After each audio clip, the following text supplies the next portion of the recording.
The Tale of Despereaux by Kate DiCamillo. Narrated by Ty Farnsworth.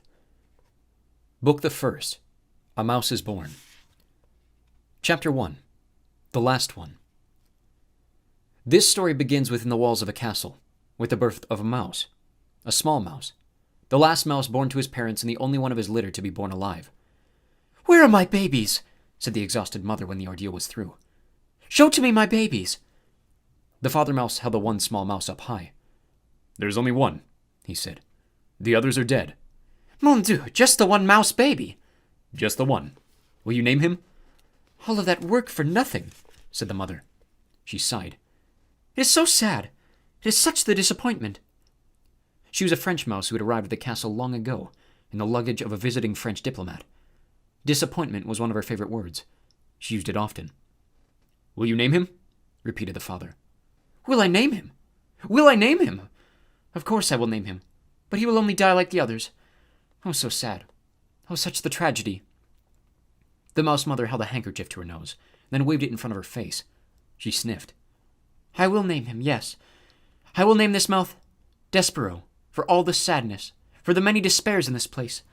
Now where is my mirror?" Her husband handed her a small shard of mirror. The mouse mother, whose name was Antoinette, looked at her reflection and gasped aloud. "Tu laisse," she said to one of her sons. "Give for me my makeup bag. My eyes are a fright." While Antoinette touched up her eye makeup, the mouse father put Despereaux down on a bed made of blanket scraps. The April sun, weak but determined, shone through a castle window and from there squeezed itself through a small hole in the wall and placed one golden finger on the little mouse. The other older mice children gathered around to stare at Despereaux. "His ears are too big," said his sister Merlot. "Those are the biggest ears I've ever seen." "Look," said a brother named Furlough. "His eyes are open. Pa, his eyes are open. They shouldn't be open." It's true. Despereaux's eyes should not have been open, but they were. He was staring at the sun reflecting off his mother's mirror. The light was shining onto the ceiling in an oval of brilliance, and he was smiling up at the sight. "There's something wrong with him," said the father. "Leave him alone."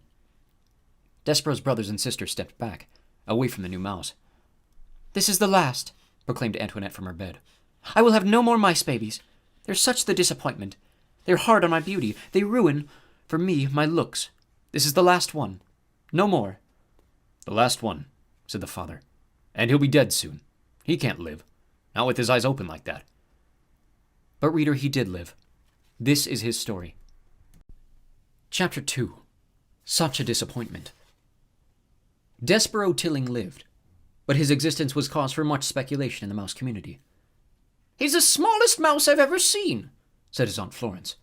"It's ridiculous. No mouse has ever been this small, not even a Tilling." She looked at Despereaux through narrowed eyes as if she expected him to disappear entirely. "No mouse," she said again. "Ever." Despereaux, his tail wrapped around his feet, stared back at her.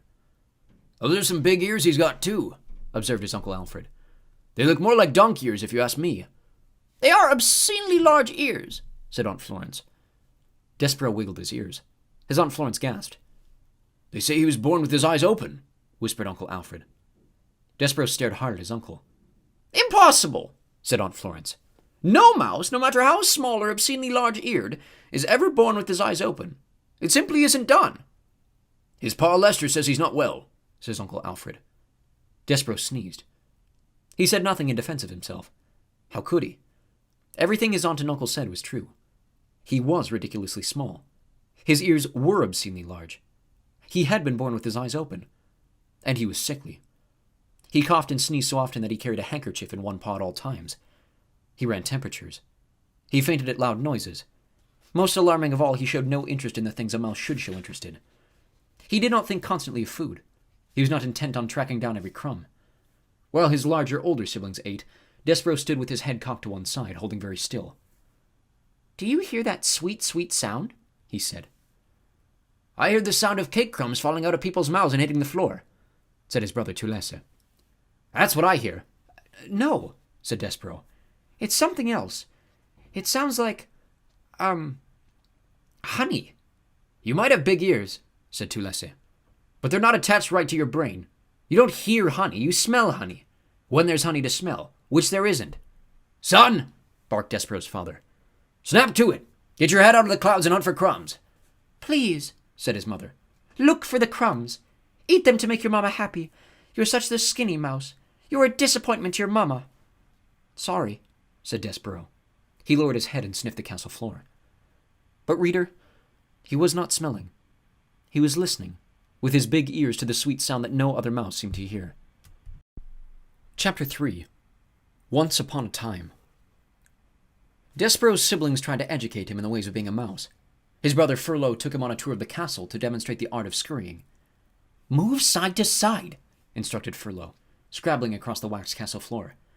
"Look over your shoulder all the time. First to the right, then to the left. Don't stop for anything." But Despereaux wasn't listening to Furlough. He was staring at the light pouring in through the stained glass windows of the castle. He stood on his hind legs and held his handkerchief over his heart, and stared up, up, up into the brilliant light. "Furlough," he said, "what is this thing? What are all these colors? Are we in heaven?" "Cripes!" shouted Furlough from a far corner. "Don't stand there in the middle of the floor talking about heaven. Move! You're a mouse, not a man. You've got to scurry." "What?" said Despereaux, still staring at the light. But Furlough was gone. He had, like a good mouse, disappeared into a hole in the molding.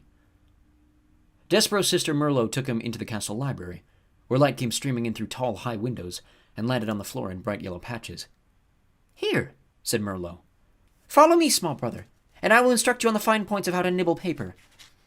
Merlot scurried up a chair, and from there hopped onto a table, on which there sat a huge open book. "This way, small brother," she said as she crawled onto the page of the book. And Despereaux followed her from the chair, to the table, to the page. "Now then," said Merlot, "this glue here is tasty, and the paper edges are crunchy and yummy. Like so."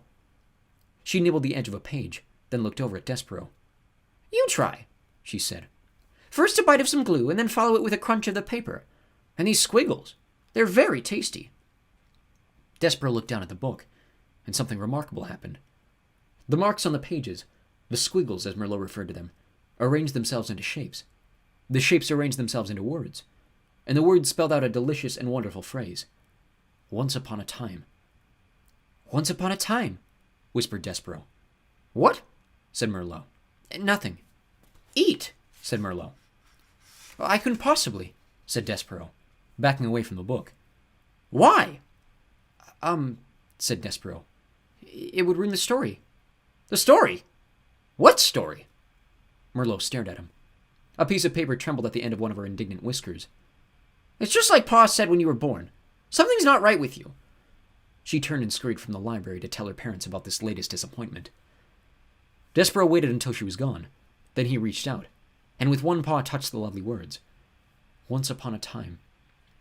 He shivered. He sneezed. He blew his nose into his handkerchief. "Once upon a time," he said aloud, relishing the sound.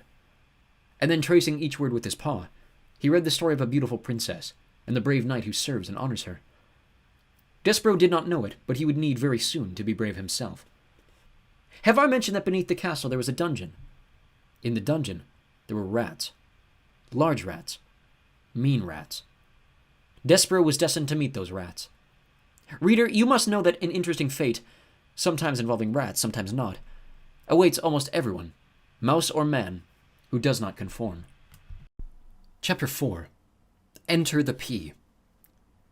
Despereaux's brothers and sisters soon abandoned the thankless task of trying to educate him in the ways of being a mouse, and so Despereaux was free. He spent his days as he wanted. He wandered through the rooms of the castle, staring dreamily at the light streaming in through the stained glass windows. He went to the library and read over and over again the story of the fair maiden and the knight who rescued her. And he discovered, finally, the source of the honey-sweet sound. The sound was music. The sound was King Philip playing his guitar and singing to his daughter, the Princess P, every night before she fell asleep. Hidden in a hole in the wall of the princess's bedroom, the mouse listened with all his heart. The sound of the king's music made Despereaux's soul grow large and light inside of him. "Oh," he said, "it sounds like heaven. It smells like honey." He stuck his left ear out of the hole, so that he could hear the music better, and then stuck his right ear out so that he could hear better still. And it wasn't too long before one of his paws followed his head out, and then another paw. And then, without any real planning on Despereaux's part, the whole of him was on display, in all effort to get closer to the music. Now, while Despereaux did not indulge in many of the normal behaviors of mice, he did adhere to one of the most basic and elemental of all mice rules. Do not ever, under any circumstances, reveal yourself to humans. But the music. The music. The music made him lose his head and act against the few small mouse instincts he was in possession of. And because of this, he revealed himself.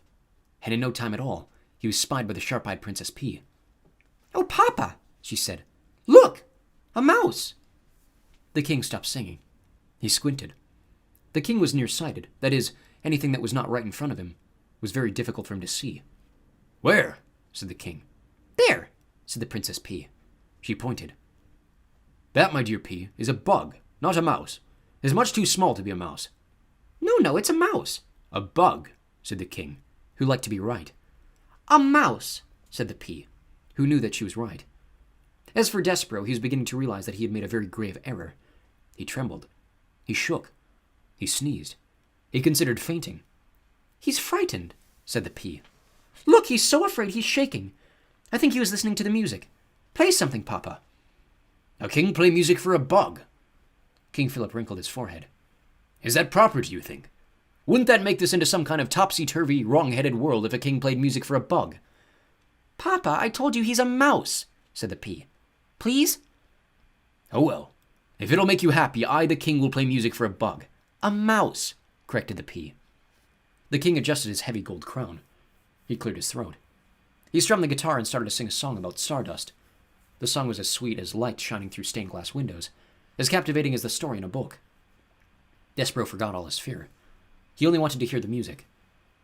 He crept closer and then closer still, until, reader, he was sitting right at the foot of the king. Chapter 5. What Furlough Saw. The Princess P looked down at Despereaux. She smiled at him. And while her father played another song, a song about the deep purple falling over sleepy garden walls, the princess reached out and touched the top of the mouse's head. Despereaux stared up at her in wonder. The P, he decided, looked just like the picture of the fair maiden in the book in the library. The princess smiled at Despereaux again, and this time Despereaux smiled back. And then something incredible happened. The mouse fell in love. Reader, you may ask this question. In fact, you must ask this question. Is it ridiculous for a very small, sickly, big-eared mouse to fall in love with a beautiful human princess named P? The answer is yes, of course it's ridiculous. Love is ridiculous. But love is also wonderful and powerful. And Despereaux's love for the Princess P would prove, in time, to be all of these things. Powerful, wonderful, and ridiculous. "You're so sweet," said the princess to Despereaux. "You're so tiny." As Despereaux looked at her adoringly, Furlough happened to scurry past the princess's room, moving his head left to right to left, back and forth. "Cripes!" said Furlough. He stopped. He stared into the princess's room. His whiskers became as tight as bowstrings. What Furlough saw was Despereaux Tilling sitting at the foot of the king. What Furlough saw was the princess touching the top of his brother's head. "Cripes!" shouted Furlough again. "Oh, Cripes, he's nuts! He's a goner!" And executing a classic scurry, Furlough went off to tell his father, Lester Tilling, the terrible, unbelievable news of what he'd just seen. Chapter 6. This Drum. "He cannot! He simply cannot be my son!" Lester said. He clutched his whiskers with his front paws and shook his head from side to side in despair. "Of course he's your son," said Antoinette. "What do you mean he's not your son? This is a ridiculous statement. Why must you always make this ridiculous statement?" "You," said Lester. "This is your fault. The French blood in him has made him crazy." "C'est moi," said Antoinette. "C'est moi! Why must it always be I who takes the blame? If your son is such the disappointment, it is as much your fault as mine." "Something must be done," said Lester. He pulled on a whisker so hard it became loose. He waved the whisker over his head. He pointed at his wife. "He will be the end of us all," he shouted. "Sitting at the foot of a human king. Unbelievable. Unthinkable." "Oh, so dramatic," said Antoinette. She held out one paw and studied her painted nails. "He's a small mouse. How much of the harm can he do?" "If there's one thing I've learned in this world," said Lester, "is that mice must act like mice, or else there is bound to be trouble. I will call a special meeting of the Mouse Council. Together we will decide what must be done." "Oh," said Antoinette, "you and this Council of the Mouse. It is a waste of the time, in my opinion." "Don't you understand?" shouted Lester. "He must be punished. He must be brought up before the tribunal." He pushed past her and dug furiously through a pile of paper scraps until he uncovered a thimble with a piece of leather stretched across its open end. "Oh, please," said Antoinette. She covered her ears. "Not the drum of the Council of the Mouse." "Yes," said Lester. "The drum!" He held it up high above his head, first to the north and then to the south, and then to the east and the west. He lowered it and turned his back to his wife and closed his eyes, and took a deep breath, and began to beat the drum slowly, one long beat with his tail, 2 staccato beats with his paws. Boom, tat-tat. Boom, tat-tat. Boom, tat-tat. The rhythm of the drum was the signal for the members of the Mouse Council. Boom, tat-tat. Boom, tat-tat. Boom. The beating of the drum let them know that an important decision would have to be made, one that affected the safety and well-being of the entire mouse community. Boom, tat-tat. Boom, tat-tat. Boom. Chapter 7. A Mouse in Love. And what was our own favorite member of the mouse community doing while the sound of the Mouse Council drum echoed through the walls of the castle? Reader, I must report that Furlough had not seen the worst of it. Despereaux sat with the princess and the king, and listened to song after song. At one point, gently, oh so gently, the pea picked up the mouse in her hand. She cupped him in her palm and scratched his oversized ears. "You have lovely ears," the pea said to him. "They're like small pieces of velvet."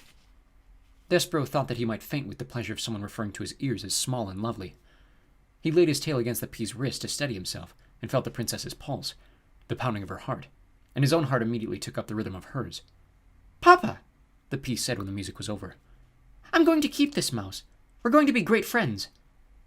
The king looked at Despereaux cupped in his daughter's hands. He narrowed his eyes. "A mouse," he muttered. "A rodent." "What?" said the pea. "Put it down," the king commanded. "No," said the pea, who was a person not at all used to being told what to do.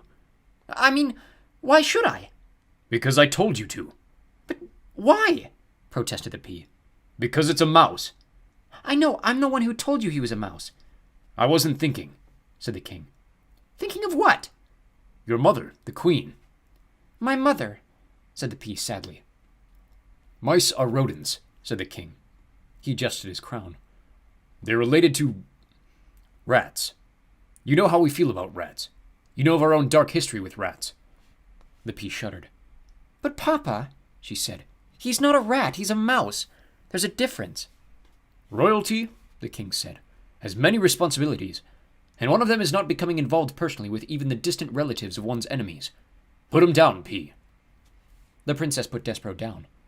"Good girl," said the king, and then he looked at Despereaux. "Scat," he said. Despereaux, however, did not scat. He sat and stared up at the princess. The king stamped his foot. "Scat!" he shouted. "Papa," said the princess, "please don't be mean to him." And she began to weep. Despereaux, seeing her tears, broke the last of the great ancient rules of mice. He spoke. To a human. "Please," said Despereaux. "don't cry." He held out his handkerchief to the princess. The pea sniffled and leaned down close to him. "Do not speak to her!" thundered the king. Despereaux dropped his handkerchief. He backed away from the king. "Rodents do not speak to princesses. We will not have this becoming a topsy-turvy, wrong-headed world. There are rules. Scat! Get lost before my common sense returns and I have you killed." The king stamped his foot again. Despereaux found it alarming to have such a big foot brought down with so much force and anger, so close to his own small head. He ran toward the hole in the wall, but he turned before he entered it. He turned and shouted to the princess. "My name's Despereaux." "Despereaux," she said. "I honor you," shouted Despereaux. "I honor you" is what the knight said to the fair maiden in the story that Despereaux had read every day, from the book in the library. Despereaux had muttered the phrase often to himself, but he had never before this evening had an occasion to use it when speaking to someone else. "Get out of here!" shouted the king, stamping his foot harder and then harder, so it seemed that the whole castle, the very world, were shaking. "Rodents know nothing of honor." Despereaux ran into the hole, and from there he looked out at the princess. She had picked up his handkerchief, and she was looking at him, right directly into his soul. "Despereaux," she said. He saw his name on her lips. "I honor you," whispered Despereaux. "I honor you." He put his paw over his heart. He bowed so low that his whiskers touched the floor. He was, alas, a mouse deeply in love. Chapter 8. To the Rats. The Mouse Council, 13 honored mice and one most very honored head mouse, heeded the call of Lester's drum and gathered in a small secret hole off King Philip's throne room. The 14 mice sat around a piece of wood balanced on spools of thread, and listened in horror while Despereaux's father related the story of what Furlough had seen. "At the foot of the king," said Lester. Her finger right on top of his head, said Lester. He was looking up at her, and it was not in fear. The Mouse Council members listened with their mouths open. They listened with their whiskers drooping and their ears flat against their heads. They listened in dismay, and outrage, and fear. When Lester finished, there was a silence dismal and deep. Something, intoned the most very honored head mouse, is wrong with your son. He's not well. This goes beyond his fevers, beyond his large ears and his lack of growth. He's deeply disturbed. His behavior endangers us all. Humans cannot be trusted. We know this to be an undisputable fact. A mouse who consorts with humans. A mouse who would sit right at the foot of a man. A mouse who would allow a human to touch him. And here the entire Mouse Council indulged in a collective shiver of disgust. Cannot be trusted. This is the way of the world. Our world. Fellow mice, it is my most fervent hope that Despereaux has not spoken to these humans. But obviously we can assume nothing. And this is a time to act, not wonder. Lester nodded his head in agreement, and the 12 other members of the Mouse Council nodded their heads too. We have no choice, said the head mouse. He must go to the dungeon. He pounded his fisted paw on the table. He must go to the rats. Immediately. Members of the council, I will now ask you to vote. Those in favor of Despereaux being sent to the dungeon, say aye. There was a chorus of sad ayes. Those opposed, say nay. Silence reigned in the room. The only noise came from Lester. He was crying. And 13 mice, ashamed for Lester, looked away. Reader, can you imagine your own father not voting against your being sent to a dungeon full of rats?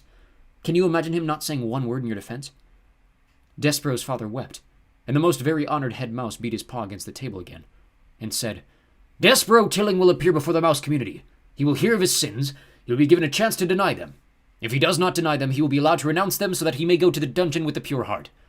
Despereaux Tilling is hereby called to sit with the Mouse Council. At least Lester had the decency to weep at his act of perfidy. Reader, do you know what perfidy means?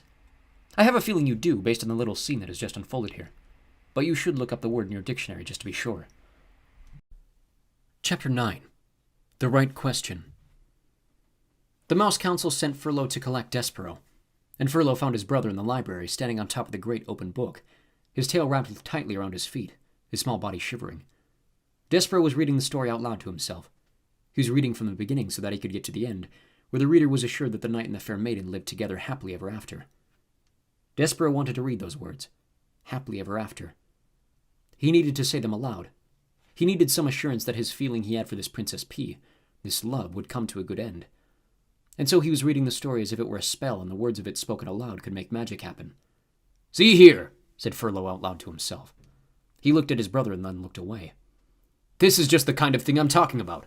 This is exactly the kind of thing. What's he doing here, for Cripe's sake? He's not eating the paper, he's talking to the paper. It's wrong. Wrong, wrong. Hey, he said to Despereaux. Despereaux kept reading. Hey, shouted Furlough. Despereaux, the Mouse Council wants you. Pardon? Said Despereaux. He looked up from the book. The Mouse Council has called you to sit with them. Me, said Despereaux. You. I'm busy right now, said Despereaux, and he bent his head again to the open book. Furlough sighed. Jeez, he said. Cripes, nothing makes sense to this guy. Nothing. I was right to turn him in. He's sick. Furlough crawled up the chair leg and then hopped onto the book. He sat next to Despereaux. He tapped him on the head once. Twice. Hey, he said. The Mouse Council isn't asking. They're telling. They're commanding. You have to come with me right now. Despereaux turned to Furlough. Do you know what love is? He said. Huh? Love. Furlough shook his head. You're asking the wrong question, he said. The question you should be asking is why the Mouse Council wants to see you. There's somebody who loves me, said Despereaux. And I love her, and that's the only thing that matters to me. Somebody who loves you? Somebody who you love? What difference does that make? What matters is that you're in a lot of trouble with the Mouse Council. Her name, said Despereaux, is P. What? The person who loves me, her name is P. Cripes, said Furlough. You're missing the whole point of everything here. You're missing the point of being a mouse. You're missing the point of being called to sit with the Mouse Council. You've got to come with me. It's the law. You've been called. Despereaux sighed. He reached out and touched the words fair maiden in the book. He traced them with one paw. And then he put his paw to his mouth. Cripes, said Furlough. You're making a fool of yourself. Let's go. I honor you, whispered Despereaux. I honor you. And then, reader, he followed Furlough over the book, and down the chair leg, and across the library floor to the waiting Mouse Council. He allowed his brother to lead him to his fate. Chapter 10. Good Reasons. The entire mouse community, as instructed by the most very honored head mouse, had gathered behind the wall of the castle ballroom. The members of the Mouse Council sat atop 3 bricks piled high, and spread out before them was every mouse, old and young, foolish and wise, who lived in the castle. They were all waiting for Despereaux. "Make way!" said Furlough. "Here he is, I've got him, make way!" Furlough pushed through the crowd of mice. Despereaux clung to his brother's tail. There he is, the mice whispered. there he is. He's so small. They say he was born with his eyes open.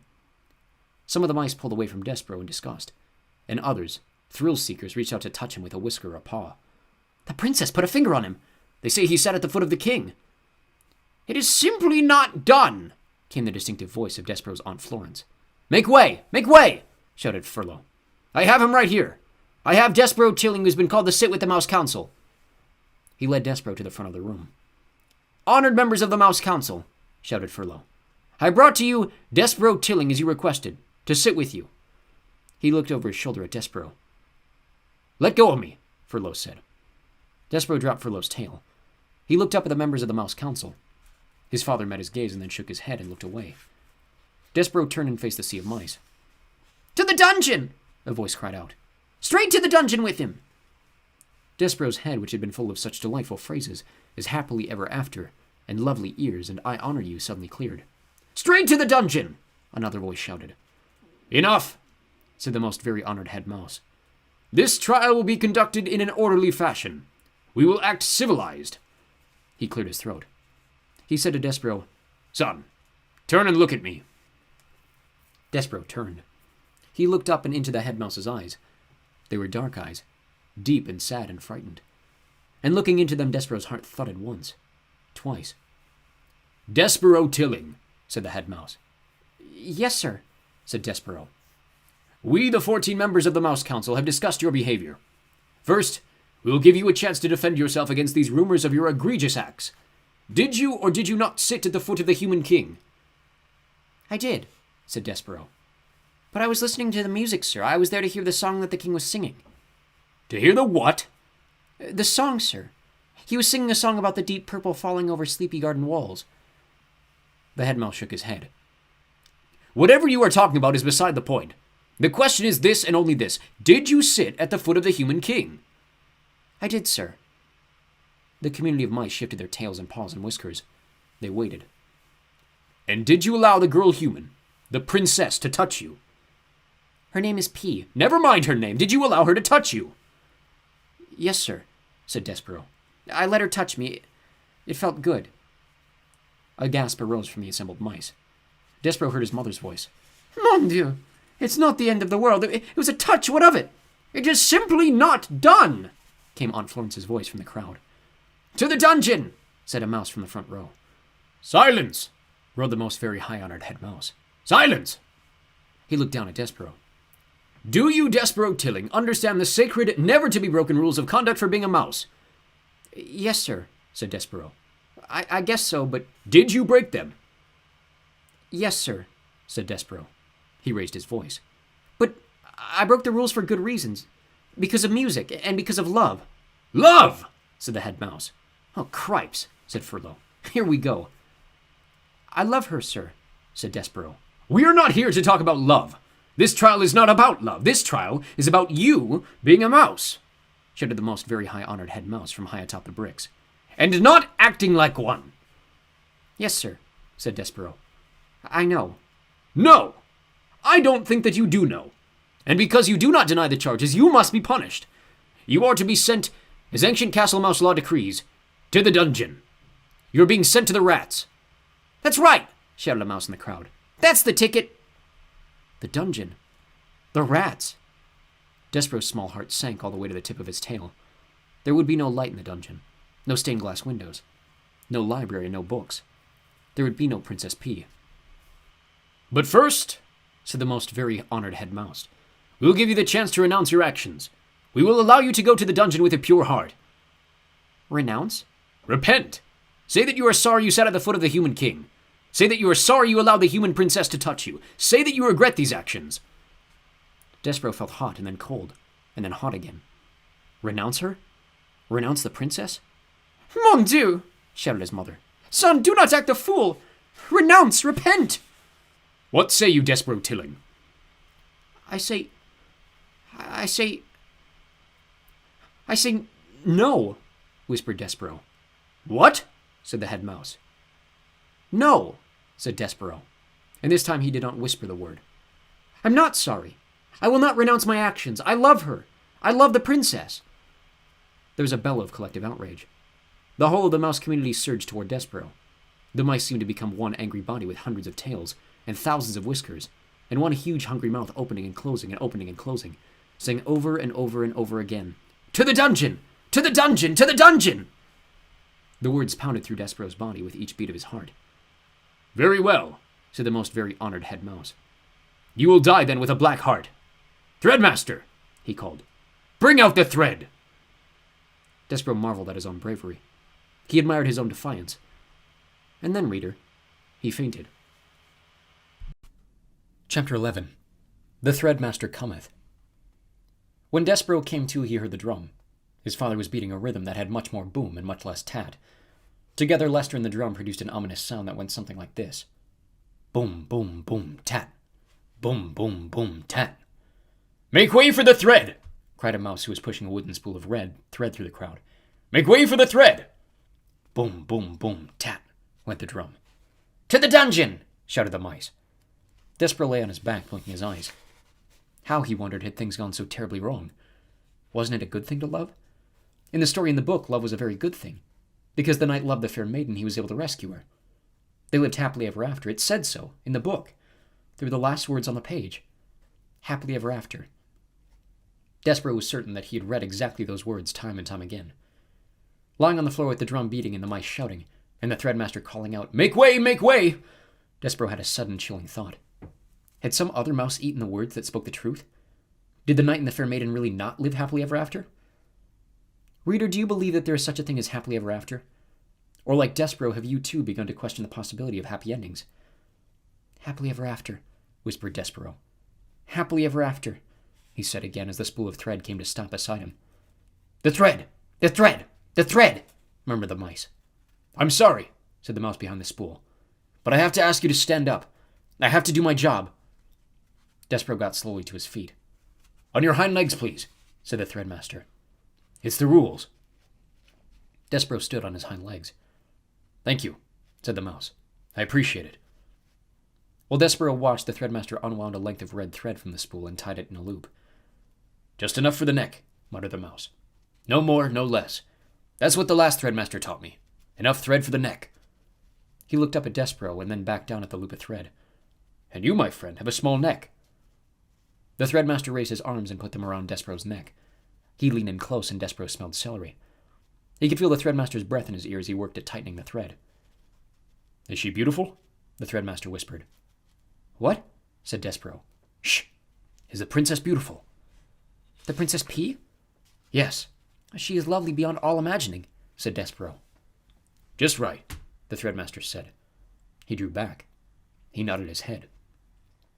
A lovely princess, just so, like a fairy tale. And you love her as a knight should, as a knight loves a maiden. You love her with courtly love, a love that is based on bravery and courtesy and honor and devotion. Just so. How do you know that? Despereaux said. How do you know about fairy tales? Shh! The mouse leaned in close, and Despereaux smelled celery again, green and alive. Be brave, friend, whispered the Threadmaster. Be brave for the princess. And then he stepped back and turned and shouted. Fellow mice, the thread has been tied. The thread has been knotted. A roar of approval went up from the crowd. Despereaux squared his shoulders. He had made a decision. He would do as the Threadmaster had suggested. He would be brave for the princess. Even if, reader, could it be true? There was no such thing as happily ever after. Chapter 12. Adieu. The sound of the drum changed again. The final tat disappeared, and it became nothing but boom. Boom, boom, boom. Boom, boom, boom. Lester used only his tail, bringing it down with great force and seriousness upon the drum. The Threadmaster retreated. The room full of mice fell silent, expectant, waiting.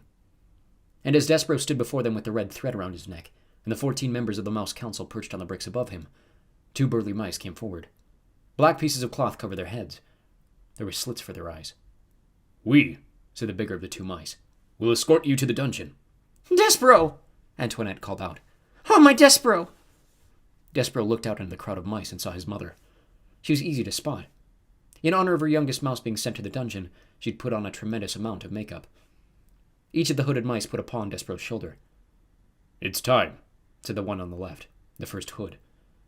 Antoinette pushed her way through the crowd. "He's my son," she said. "I want to have a last word with my son." Despereaux looked at his mother.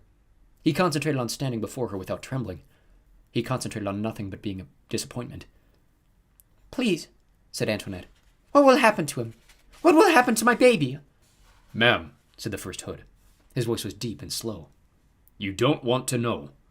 "I want to know. I want to know. He is my child, the child of my heart, the last of my mice babies." The hooded mice said nothing. "Tell me," said Antoinette. "The rats," said the first. "The rats," said the second. Yes, yes, oui, the rats. What of them?" "The rats will eat him," said the second hood. "Ah," said Antoinette. "Mon Dieu." At the thought of being eaten by rats, Despereaux forgot about being brave. He forgot about not being a disappointment. He felt himself heading into another faint. But his mother, who had an excellent sense of dramatic timing, beat him to it. She executed a beautiful, flawless swoon, landing right at Despereaux's feet. "Now you've done it," said the first hood. "It doesn't matter," said the second. "Step over her. We have to do a job. Nobody's mother's going to stop us. To the dungeon." "To the dungeon," repeated the first hood, but his voice, so deep and certain a moment ago, now shook a tiny bit. He put a paw on Despereaux and tugged him forward, and the 2 hoods and Despereaux stepped over Antoinette. The crowd parted. The mice began again to chant. "To the dungeon! To the dungeon! To the dungeon!" The drumbeat continued. Boom, boom, boom. Boom, boom, boom. At the last moment, Antoinette came out of her faint and shouted one word to her child. That word, reader, was adieu. Do you know the definition of adieu? Don't bother with your dictionary. I'll tell you. Adieu is the French word for farewell. Farewell is not the word you'd like to hear from your mother as you're being led to the dungeon by 2 oversized mice in black hoods. Words that you would like to hear are, "Take me instead. I will go to the dungeon in my son's place." There's a great deal of comfort in those words. But, reader, there is no comfort in the word farewell, even if you say it in French. Farewell is a word that in any language is full of sorrow. It's a word that promises absolutely nothing. Chapter 13. Perfidy Unlimited. Together the 3 mice traveled down, down, down. The thread around Despereaux's neck was tight. He felt as if it was choking him. He tugged at it with one paw. "Don't touch the thread," barked the second hood. "Yeah," echoed the first hood. "Don't touch the thread." They moved quickly, and whenever Despereaux slowed, one of the 2 hoods poked him in the shoulder and told him to keep moving. They went through holes in the wall and down golden stairs. They went past rooms with doors that were closed and doors that were flung wide. The 3 mice traveled across marble floors and under heavy velvet drapes. They moved through warm patches of sunlight and dark pools of shade. This, thought Despereaux, was the world he was leaving behind, the world that he knew and loved. And somewhere in it, the Princess P was laughing and smiling and clapping her hands to music, unaware of Despereaux's fate. That he would not be able to let the princess know what had become of him seemed suddenly unbearable to the mouse. "Would it be possible for me to have a last word with the princess?" Despereaux asked. "A word," said the second hood. "You want a word with a human?" "I want to tell her what has happened to me." "Geez," said the first hood. He stopped and stamped a paw on the floor in frustration. "Cripes!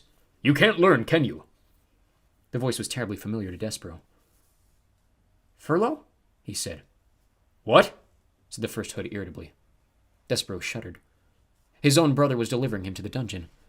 His heart stopped beating and shrunk to a small, cold, disbelieving pebble. But then, just as quickly, it leapt alive again, beating with hope. "Furlough," Despereaux said, and he took one of his brother's paws in his own. "Please let me go. Please, I'm your brother." Furlough rolled his eyes. He took his paw out of Despereaux's. "No," he said. "No way." "Please," said Despereaux. "No," said Furlough. "Rules are rules." Reader, do you recall the word perfidy? As our story progresses, perfidy becomes an ever more appropriate word, doesn't it?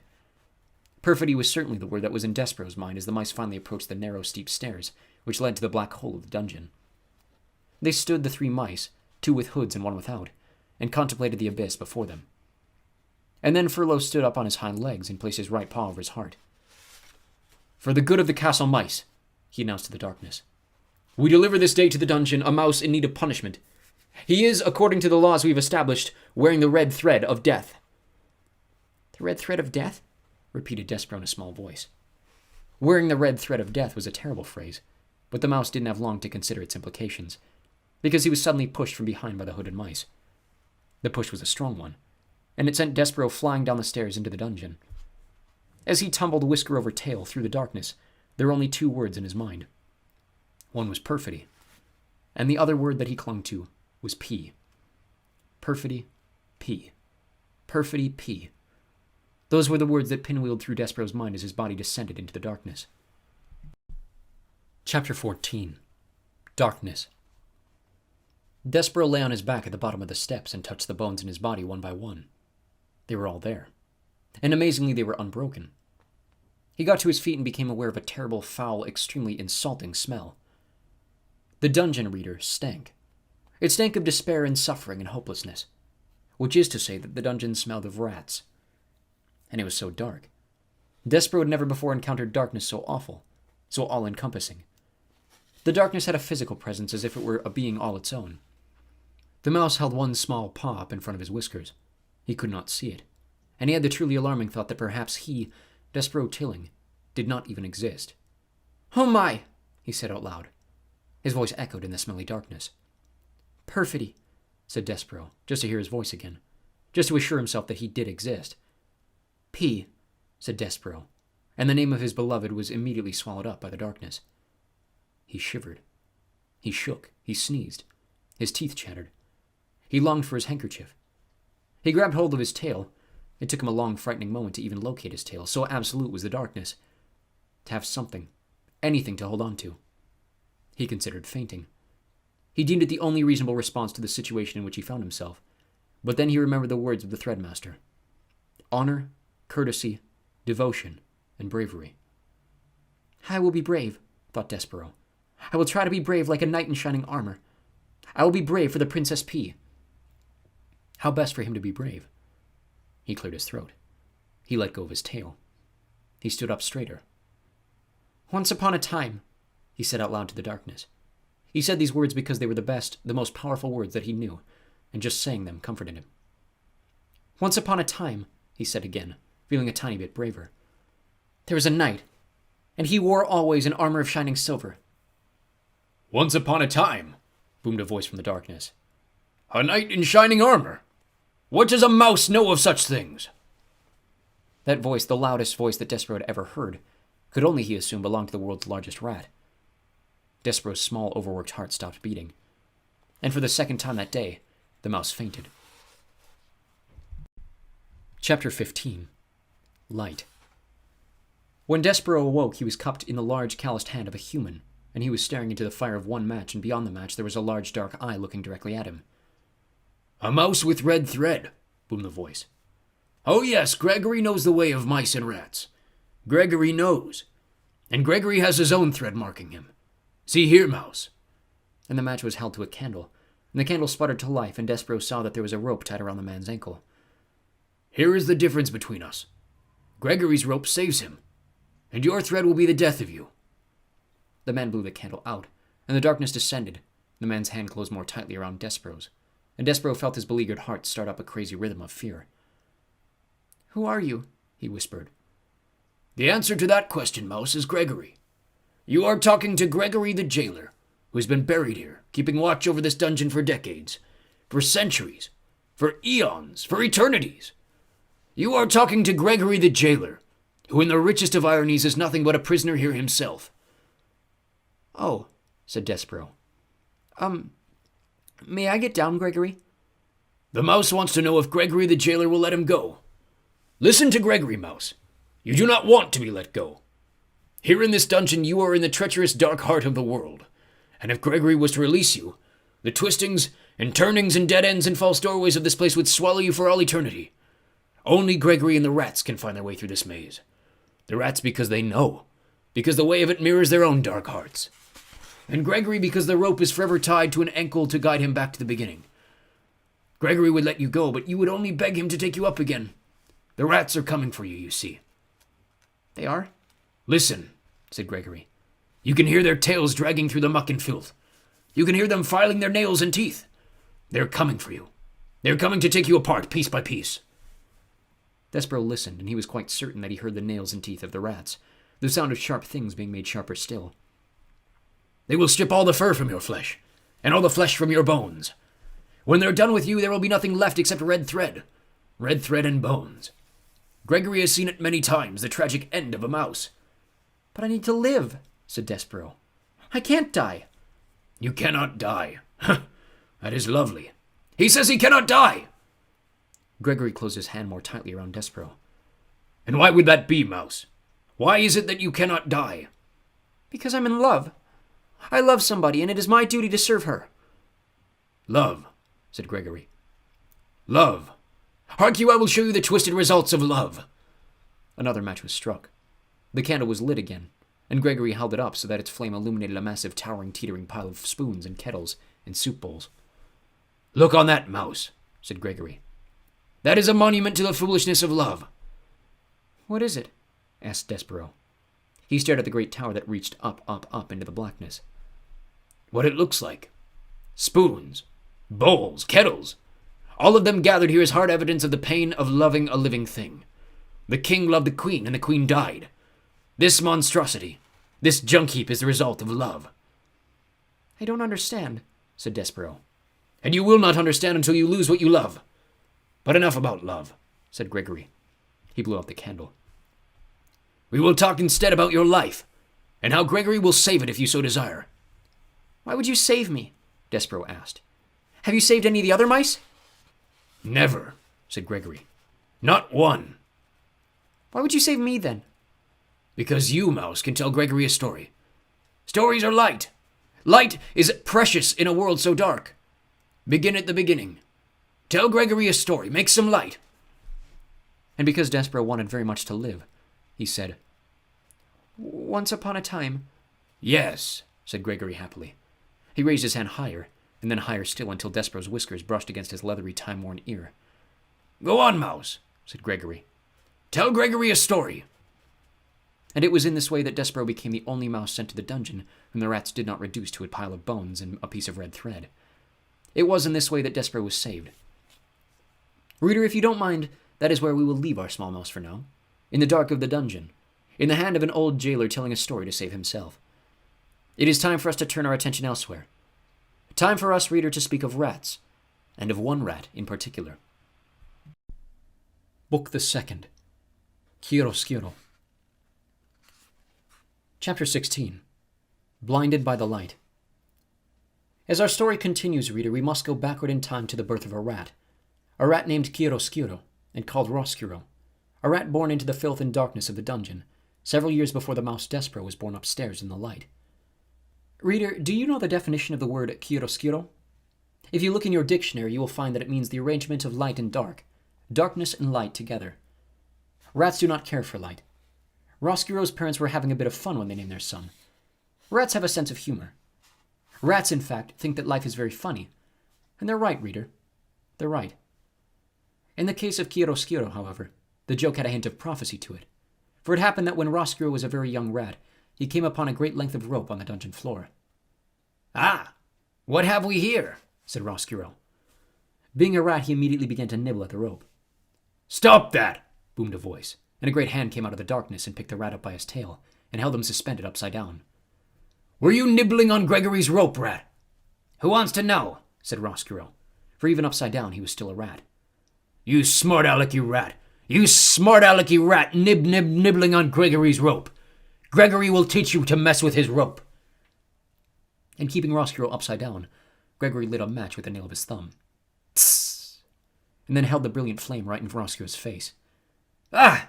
Said Roscuro. He pulled his head back away from the light. But alas, he did not close his eyes, and the flame exploded around him and danced inside him. Has no one told you the rules? Said Gregory. What rules? Gregory's rope, rat, is off limits. So? Apologize for chewing on Gregory's rope. I will not, said Roscoe. Apologize. No, filthy rat, said Gregory. You black-souled thing. Gregory's had it with you rats. He held the match close to Roscoe's face, and a terrible smell of burnt whiskers rose up around the jailer and the rat. And then the match went out, and Gregory released Roscoe's tail. He flung him back into the darkness. Do not ever touch Gregory's rope again, or you'll be sorry. Roscoe sat on the dungeon floor. The whiskers on the left side of his face were gone. His heart was beating hard, and through the light from the match it disappeared. It danced still before the rat's eyes, even when he closed them. Light, he said aloud, and he whispered the word again. Light! From that moment forward, Roscoe showed an abnormal, inordinate interest in illumination of all sorts. He was always, in the darkness of the dungeon, on the lookout for light. The smallest glimmer, the tiniest shimmer. His rat soul longed inexplicably for it. He began to think that light was the only thing that gave life meaning, and he despaired that there was so little of it to be had. He finally voiced this sentiment to his friend, a very old one-eared rat named Botticelli Rimorso. I think, said Roscoe, that the meaning of life is light. Light, said Botticelli. You kill me. Light has nothing to do with it. What does it all mean, then? Said Roscoe. The meaning of life, said Botticelli, is suffering, specifically the suffering of others. Prisoners, for instance. Reducing a prisoner to weeping and wailing and begging is a delightful way to invest your existence with meaning. As he spoke, Botticelli swung, from the one extraordinarily long nail of his right front paw, a heart-shaped locket. He had taken the thin locket from a prisoner and hung it on a braided rope. Whenever Botticelli spoke, the locket moved. Back and forth it swung. Are you listening? Botticelli said to Roscoe. I am listening. Good, said Botticelli. Do as I say and your life will be full of meaning. This is how to torture a prisoner. First, you must convince him that you are a friend. Listen to him. Encourage him to confess his sins. And when the time is right, talk to him. Tell him what he wants to hear. Tell him, for instance, that you will forgive him. This is a wonderful joke to play upon a prisoner, to promise forgiveness. Why? Said Roscoe. His eyes went back and forth, following the locket. Because, said Botticelli, you will promise it, but you will not grant it. You gain his trust, and then you deny him. You refuse to offer the very thing he wants. Forgiveness, freedom, friendship. Whatever it is that his heart most desires, you withhold. At this point in his lecture, Botticelli laughed so hard that he had to sit down and catch his breath. The locket swayed slowly back and forth, and then stopped altogether. Ha! said Botticelli. You gain his trust. You refuse him, and you become what he knew you were all along. What you knew you were all along. Not a friend. Not a confessor. Not a forgiver, but a rat. Botticelli wiped his eyes and shook his head and sighed a sigh of great contentment. He set the locket in motion again. At that point, it is most effective to run back and forth over the prisoner's feet, inducing physical terror along with the emotional sort. Oh, he said, it's such a lovely game. Such a lovely game. And it's just absolutely chock full of meaning. I would very much like to torture a prisoner, said Roscoe. I would like to make someone suffer. Your time will come, said Botticelli. Currently all the prisoners are spoken for. But another prisoner will arrive sooner or later. How do I know this to be true? Because, Roscoe, thankfully there is evil in the world. And the presence of evil guarantees the existence of prisoners. So soon there will be a prisoner for me. Yes, said Botticelli Rimorso. Yes. I'm looking forward to it. Of course you're looking forward to it. You're looking forward to it because you're a rat. A real rat. Yes, said Roscoe. I am a real rat. Concerned not at all with the light, said Botticelli. Concerned not at all with the light, repeated Roscoe. Botticelli laughed again and shook his head. The locket suspended from the long nail on his paw swung back and forth. Back and forth. You, my young friend, are a rat. Exactly. Yes. Evil. Prisoners, rats, suffering. It all fits together so neatly. So sweetly. Oh, it is a lovely world. A lovely dark world.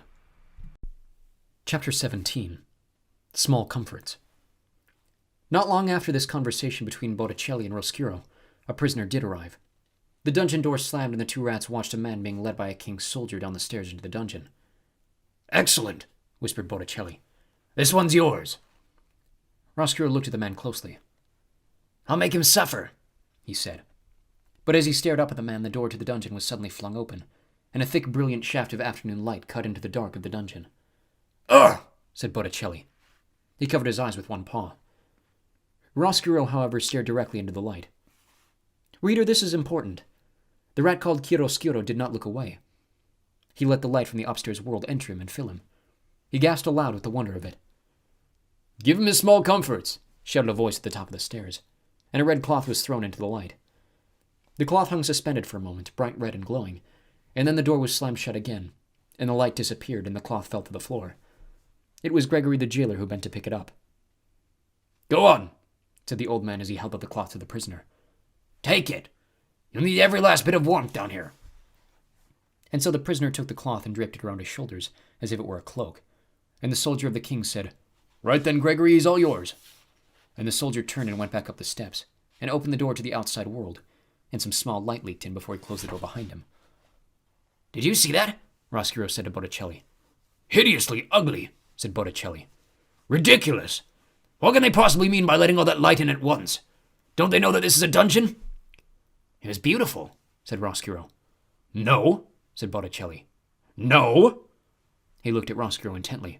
"Not beautiful, no." "I must see the light. I must see all of it," said Roscuro. "I must go upstairs." Botticelli sighed. "Who cares about light? Your obsession with it is tiresome. Listen, we are rats. Rats. We do not like light. We are about darkness. We are about suffering." "But," said Roscuro. "Upstairs." "No buts," said Botticelli. "No buts. None. Rats do not go upstairs. Upstairs is the domain of mice." He took the locket from around his neck. "What," he said, swinging it back and forth, "is this rope made of?" "Whiskers." "The whiskers of whom?" "Mice." "Exactly. And who lives upstairs?" "Mice." "Exactly. Mice." Botticelli turned his head and spat on the floor. "Mice are nothing but little packages of blood and bones, afraid of everything. They're despicable, laughable, the opposite of everything we strive to be. Do you want to live in their world?" Roscuro looked up, past Botticelli to the delicious silver of light that shone out from underneath the door. He said nothing. "Listen," said Botticelli. "This is what you should do. Go and torture the prisoner. Go and take the red cloth from him. The cloth will satisfy your cravings for something from that world. But do not go up into the light. You'll regret it." As he spoke, the locket swung back and forth. Back and forth. "You do not belong in that world. You are a rat. A rat. Say it with me." "A rat," said Roscuro. But you are cheating. You must say, "I am a rat," said Botticelli, smiling his slow smile at Roscuro. "I am a rat," said Roscuro. "Again," said Botticelli, swinging his locket. "I am a rat." "Exactly," said Botticelli. "A rat is a rat is a rat. End of story. World without end. Amen." "Yes," said Roscuro. "Amen, I am a rat." He closed his eyes. He saw again the red cloth spinning against the backdrop of gold. And he told himself, reader, that it was the cloth that he desired, and not the light. Chapter 18. Confessions.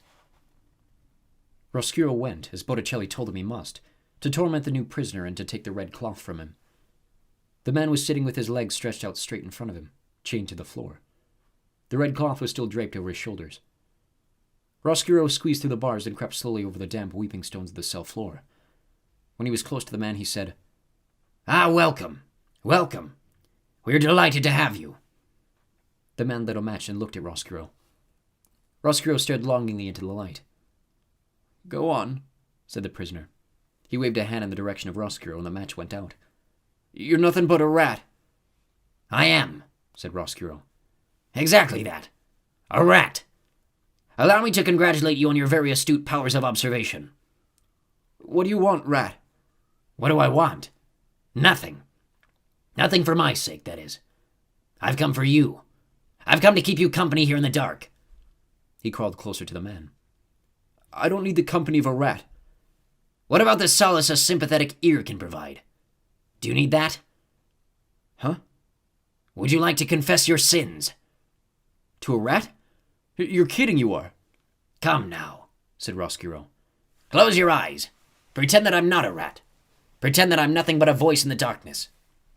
A voice that cares. The prisoner closed his eyes. "All right," he said. "I'll tell you. But I'm telling you because there ain't no point in not telling you. No point in keeping secrets from dirty little rat. I ain't such in a desperate way that I need to lie to a rat." The man cleared his throat. "I'm here for selling 6 cows, 2 Jerseys and 4 Guernseys. Cow theft, that's my crime." He opened his eyes and stared into the darkness. He laughed. He closed his eyes again. "But there's something else I done many years ago. Another crime, and they don't even know of it." "Go on," said Roscuro softly. He crept closer. He allowed one paw to touch the magical red cloth. "I traded my girl, my own daughter, for this red tablecloth, and for a hen, for a handful of cigarettes." "Tsk," said Roscuro. He was not alarmed to hear of such a hideous thing. His parents, after all, had not much cared for him, and certainly if there was any profit in it, they would have sold him. And then, too, Botticelli Rimorso, one lazy Sunday afternoon, had recited from memory all the confessions he had heard from prisoners. What humans were capable of came as no surprise to Roscuro. "And then," said the man. "And then?" encouraged Roscuro.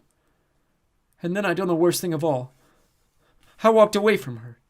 And she was crying and calling out for me, and I didn't even look back. I did not. Oh, Lord, I kept walking."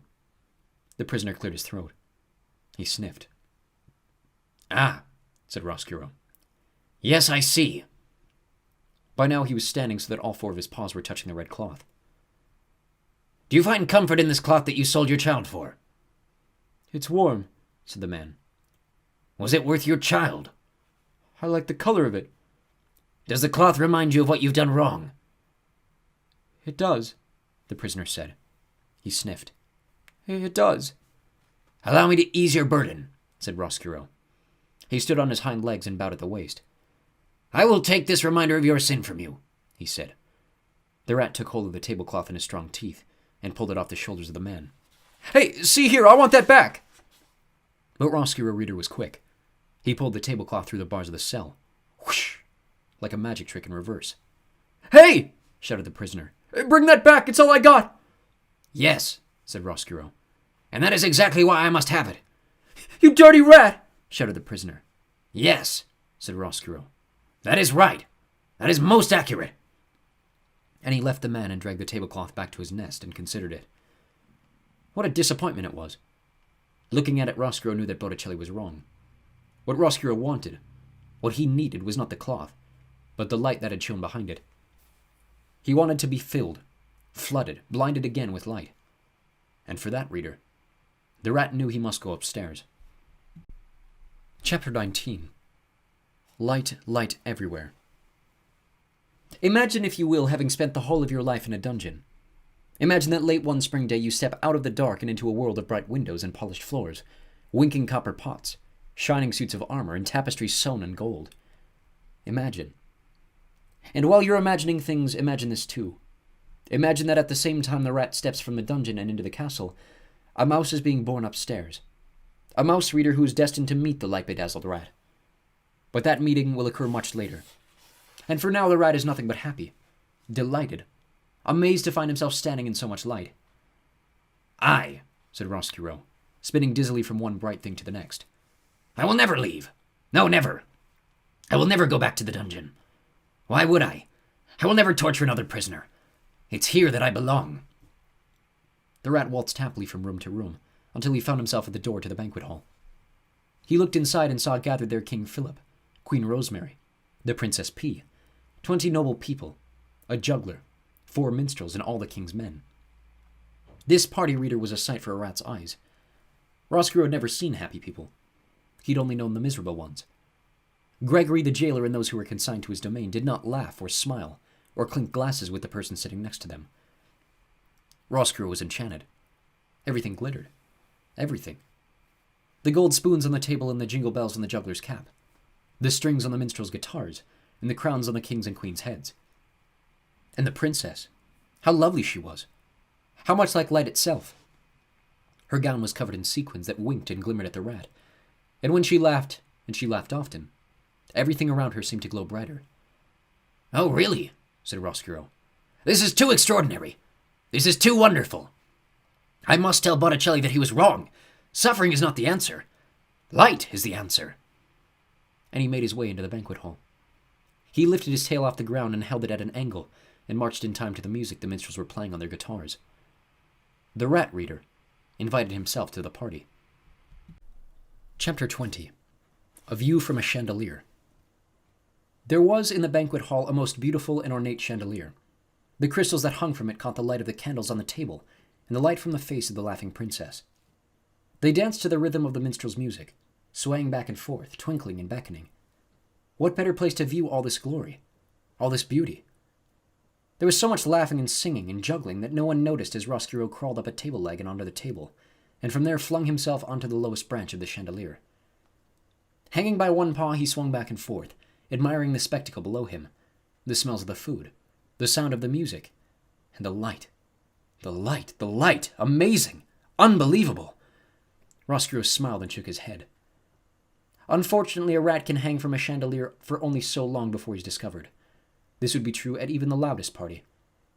Reader, do you know who it was that spotted him? You're right. The sharp-eyed Princess P.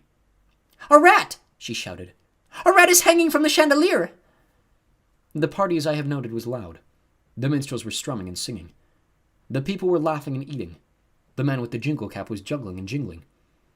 No one in the midst of all this merriment heard the P. No one except for Roscuro. Rat. He had never before been aware of what an ugly word it was. Rat.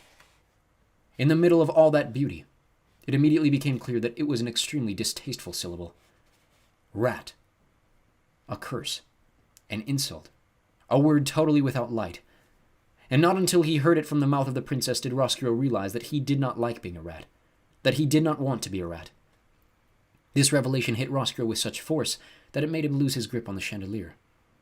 The rat reader fell. And alas, he fell right, directly, into the queen's bowl of soup. Chapter 21. The Queen's Last Words. The queen loved soup. She loved soup more than anything in the world except for the Princess P and the king. And because the queen loved it, soup was served in the castle for every banquet, every lunch, and every dinner. And what soup it was! Cook's love and admiration for the queen and her palate moved the broth that she concocted from the level of mere food to a high art. On this particular day, for this particular banquet, Cook had outdone herself. The soup was a masterwork, a delicate mingling of chicken, watercress, and garlic. Roscuro, as he surfaced from the bottom of the queen's capacious bowl, could not help taking a few appreciative sips. "Lovely," he said, distracted for a moment from the misery of his existence. "Delightful!" "See?" shouted the P. "See?" She stood. She pointed her finger right at Roscuro. "It is a rat! I told you that it was a rat! He was hanging from the chandelier, and now he's in Mama's soup!" The musicians stopped playing their guitars. The jugglers stopped juggling. The noble people stopped eating. The queen looked at Roscuro. Roscuro looked at the queen. Reader, in the spirit of honesty, I must utter a difficult and unsavory truth. Rats are not beautiful creatures. They're not even cute. They are really rather nasty beasts, particularly if one happens to appear in your bowl of soup with pieces of watercress clinging to his whiskers. There was a long moment of silence, and then Roscuro said to the queen, "I beg your pardon." In response, the queen flung her spoon in the air and made an incredible noise. A noise that was in no way worthy of a queen. A noise somewhere between the neigh of a horse and the squeal of a pig. A noise that sounded something like this. "Name!" And then she said, "There is a rat in my soup!" The queen was really a simple soul, and always her whole life had done nothing except state the overly obvious. She died as she lived. "There is a rat in my soup" were the last words she uttered. She clutched her chest and fell over backward. Her royal chair hit the floor with a thump, and the banquet hall exploded. Spoons were dropped. Chairs were flung back. "Save her!" thundered the king. "You must save her!" All the king's men ran to try and rescue the queen. Roscuro climbed out of the bowl of soup. He felt that under the circumstances, it would be best if he left. As he crawled across the tablecloth, he remembered the words of the prisoner in the dungeon, his regret that he did not look back at his daughter as he left her. And so Roscuro turned. He looked back. And he saw that the princess was glaring at him. Her eyes were filled with disgust and anger. "Go back to the dungeon," was what the look she gave him said. "Go back into the darkness where you belong." This look, reader, broke Roscuro's heart. Do you think that rats do not have hearts? Wrong. All living things have a heart, and the heart of any living thing can be broken. If the rat had not looked over his shoulder, perhaps his heart would not have been broken. And it is possible, then, that I would not have a story to tell. But, reader, he did look. Chapter 22. He puts his heart together again. Roscuro hurried from the banquet hall. "A rat," he said. He put a paw over his heart. "I am a rat, and there is no light for rats. There will be no light for me." The king's men were still bent over the queen. The king was still shouting, "Save her! Save her!" And the queen was still dead, of course, when Roscuro encountered the queen's royal soup spoon lying on the floor. "I will have something beautiful," he said aloud. "I am a rat, but I will have something beautiful. I will have a crown of my own." He picked up the spoon. He put it on his head. "Yes," said Roscuro, "I will have something beautiful, and I will have revenge. Both things, somehow." There are those hearts, reader, that never mend again once they're broken. Or if they do mend, they heal themselves in a crooked and lopsided way, as if sewn together by a careless craftsman. Such was the fate of Chiaroscuro. His heart was broken. Picking up the spoon and placing it on his head, speaking of revenge, these things helped him to put his heart together again. But it was, alas, put together wrong. "Where is the rat?" shouted the king. "Find the rat!" "If you want me," muttered Roscuro as he left the banquet hall, "I will be in the dungeon, in the darkness." Chapter 23. Consequences. There were, of course, dire consequences to Roscuro's behavior. Every action, reader, no matter how small, has a consequence. For instance, the young Roscuro gnawed on Gregory the jailer's rope, and because he gnawed on the rope, a match was lit in his face, and because a match was lit in his soul was set afire. The rat's soul was set afire, and because of this, he journeyed upstairs, seeking the light. Upstairs in the banquet hall, the Princess Peace spotted him and called out the word rat, and because of this, Roscuro fell into the queen's soup. And because the rat fell into the queen's soup, the queen died. You can see, can't you, how everything is related to everything else? You can see quite clearly how every action has a consequence. For instance, if, reader, you will indulge me and allow me to continue this meditation on consequences. Because the queen died while eating soup, the heartbroken king outlawed soup. And because soup was outlawed, so were all the instruments involved in the making and eating of soup. Spoons and bowls and kettles. These things were collected from all the people of the kingdom of Dor, and they were piled in the dungeon. And because Roscuro was dazzled by the light of one match and journeyed upstairs and fell into the queen's soup, and the queen died, the king ordered the death of every rat in the land. The king's men went bravely into the dungeon to kill the rats. But the thing about killing a rat is that you must first find a rat. And if a rat does not want to be found, reader, he will not be found. The king's men succeeded only in getting lost in the dungeon's tortuous mazes. Some of them, in fact, did not ever find their way out again, and died there in the dark heart of the castle. And so the killing of all rats was not successful, and in desperation King Philip declared that rats were illegal. He declared them outlaws. This, of course, was a ridiculous law, as rats are outlaws to begin with. How can you outlaw an outlaw? It is a waste of time and energy, but still, the king officially decreed that all rats in the kingdom of Dor were outlaws, and should be treated as such. When you are a king, you may make as many ridiculous laws as you like. That's what being a king is all about. But reader, we must not forget that King Philip loved the queen, and that without her he was lost. This is the danger of loving. No matter how powerful you are, no matter how many kingdoms you rule, you cannot stop those you love from dying. Making soup illegal, outlawing rats, these things soothe the poor king's heart, and so we must forgive him. And what of the outlawed rats? What of one outlawed rat in particular? What of Chiaroscuro? In the darkness of the dungeon he sat in his nest with the spoon atop his head. He set to work fashioning for himself a kingly cape, made out of a scrap of the red tablecloth. And as he worked, old one-eared Botticelli Rimorso sat next to him, swinging his locket back and forth, saying, "You see what comes from a rat going upstairs? I hope that you have learned your lesson. Your job in this world is to make others suffer." "Yes," muttered Roscuro. "Yes, that is exactly what I intend to do. I'll make the princess suffer for how she looked at me." And as Roscuro worked and planned, the jailer Gregory held tight to his rope and made his own way through the darkness. And in a dank cell, the prisoner who had once had a red tablecloth and now had nothing, spent his days and nights weeping quietly. High above the dungeon upstairs in the castle, A small mouse stood alone one evening as his brothers and sisters sniffed for crumbs. He stood with his head cocked to one side, listening to a sweet sound he did not yet have a name for. There would be consequences of the mouse's love for music. You, reader, know already some of those consequences. Because of the music, the mouse would find his way to a princess. He would fall in love. And speaking of consequences, the same evening that Despereaux stood inside the castle hearing music for the first time, outside the castle in the gloom of dusk, more consequences drew near. A wagon driven by a king's soldier and piled high with spoons and bowls and kettles was making its way to the castle. And beside the soldier there sat a young girl with ears that looked nothing so much as pieces of cauliflower stuck to either side of her head. The girl's name, reader, was Miggery Sow, and though she did not yet know it, she would be instrumental in helping the rat work his revenge. Book the Third. Gore. The Tale of Miggery Sow. Chapter 24. A handful of cigarettes, a red tablecloth, and a hen. Again, reader, we must go backward before we can go forward. With that said, here begins a short history of the life and times of Miggery Sow, a girl born into this world many years before the mouse Despereaux and the rat Chiaroscuro. A girl born far from the castle, a girl named for her father's favorite prize-winning pig. Miggery Sow was 6 years old when her mother, holding onto Mig's hand and staring directly into Mig's eyes, died.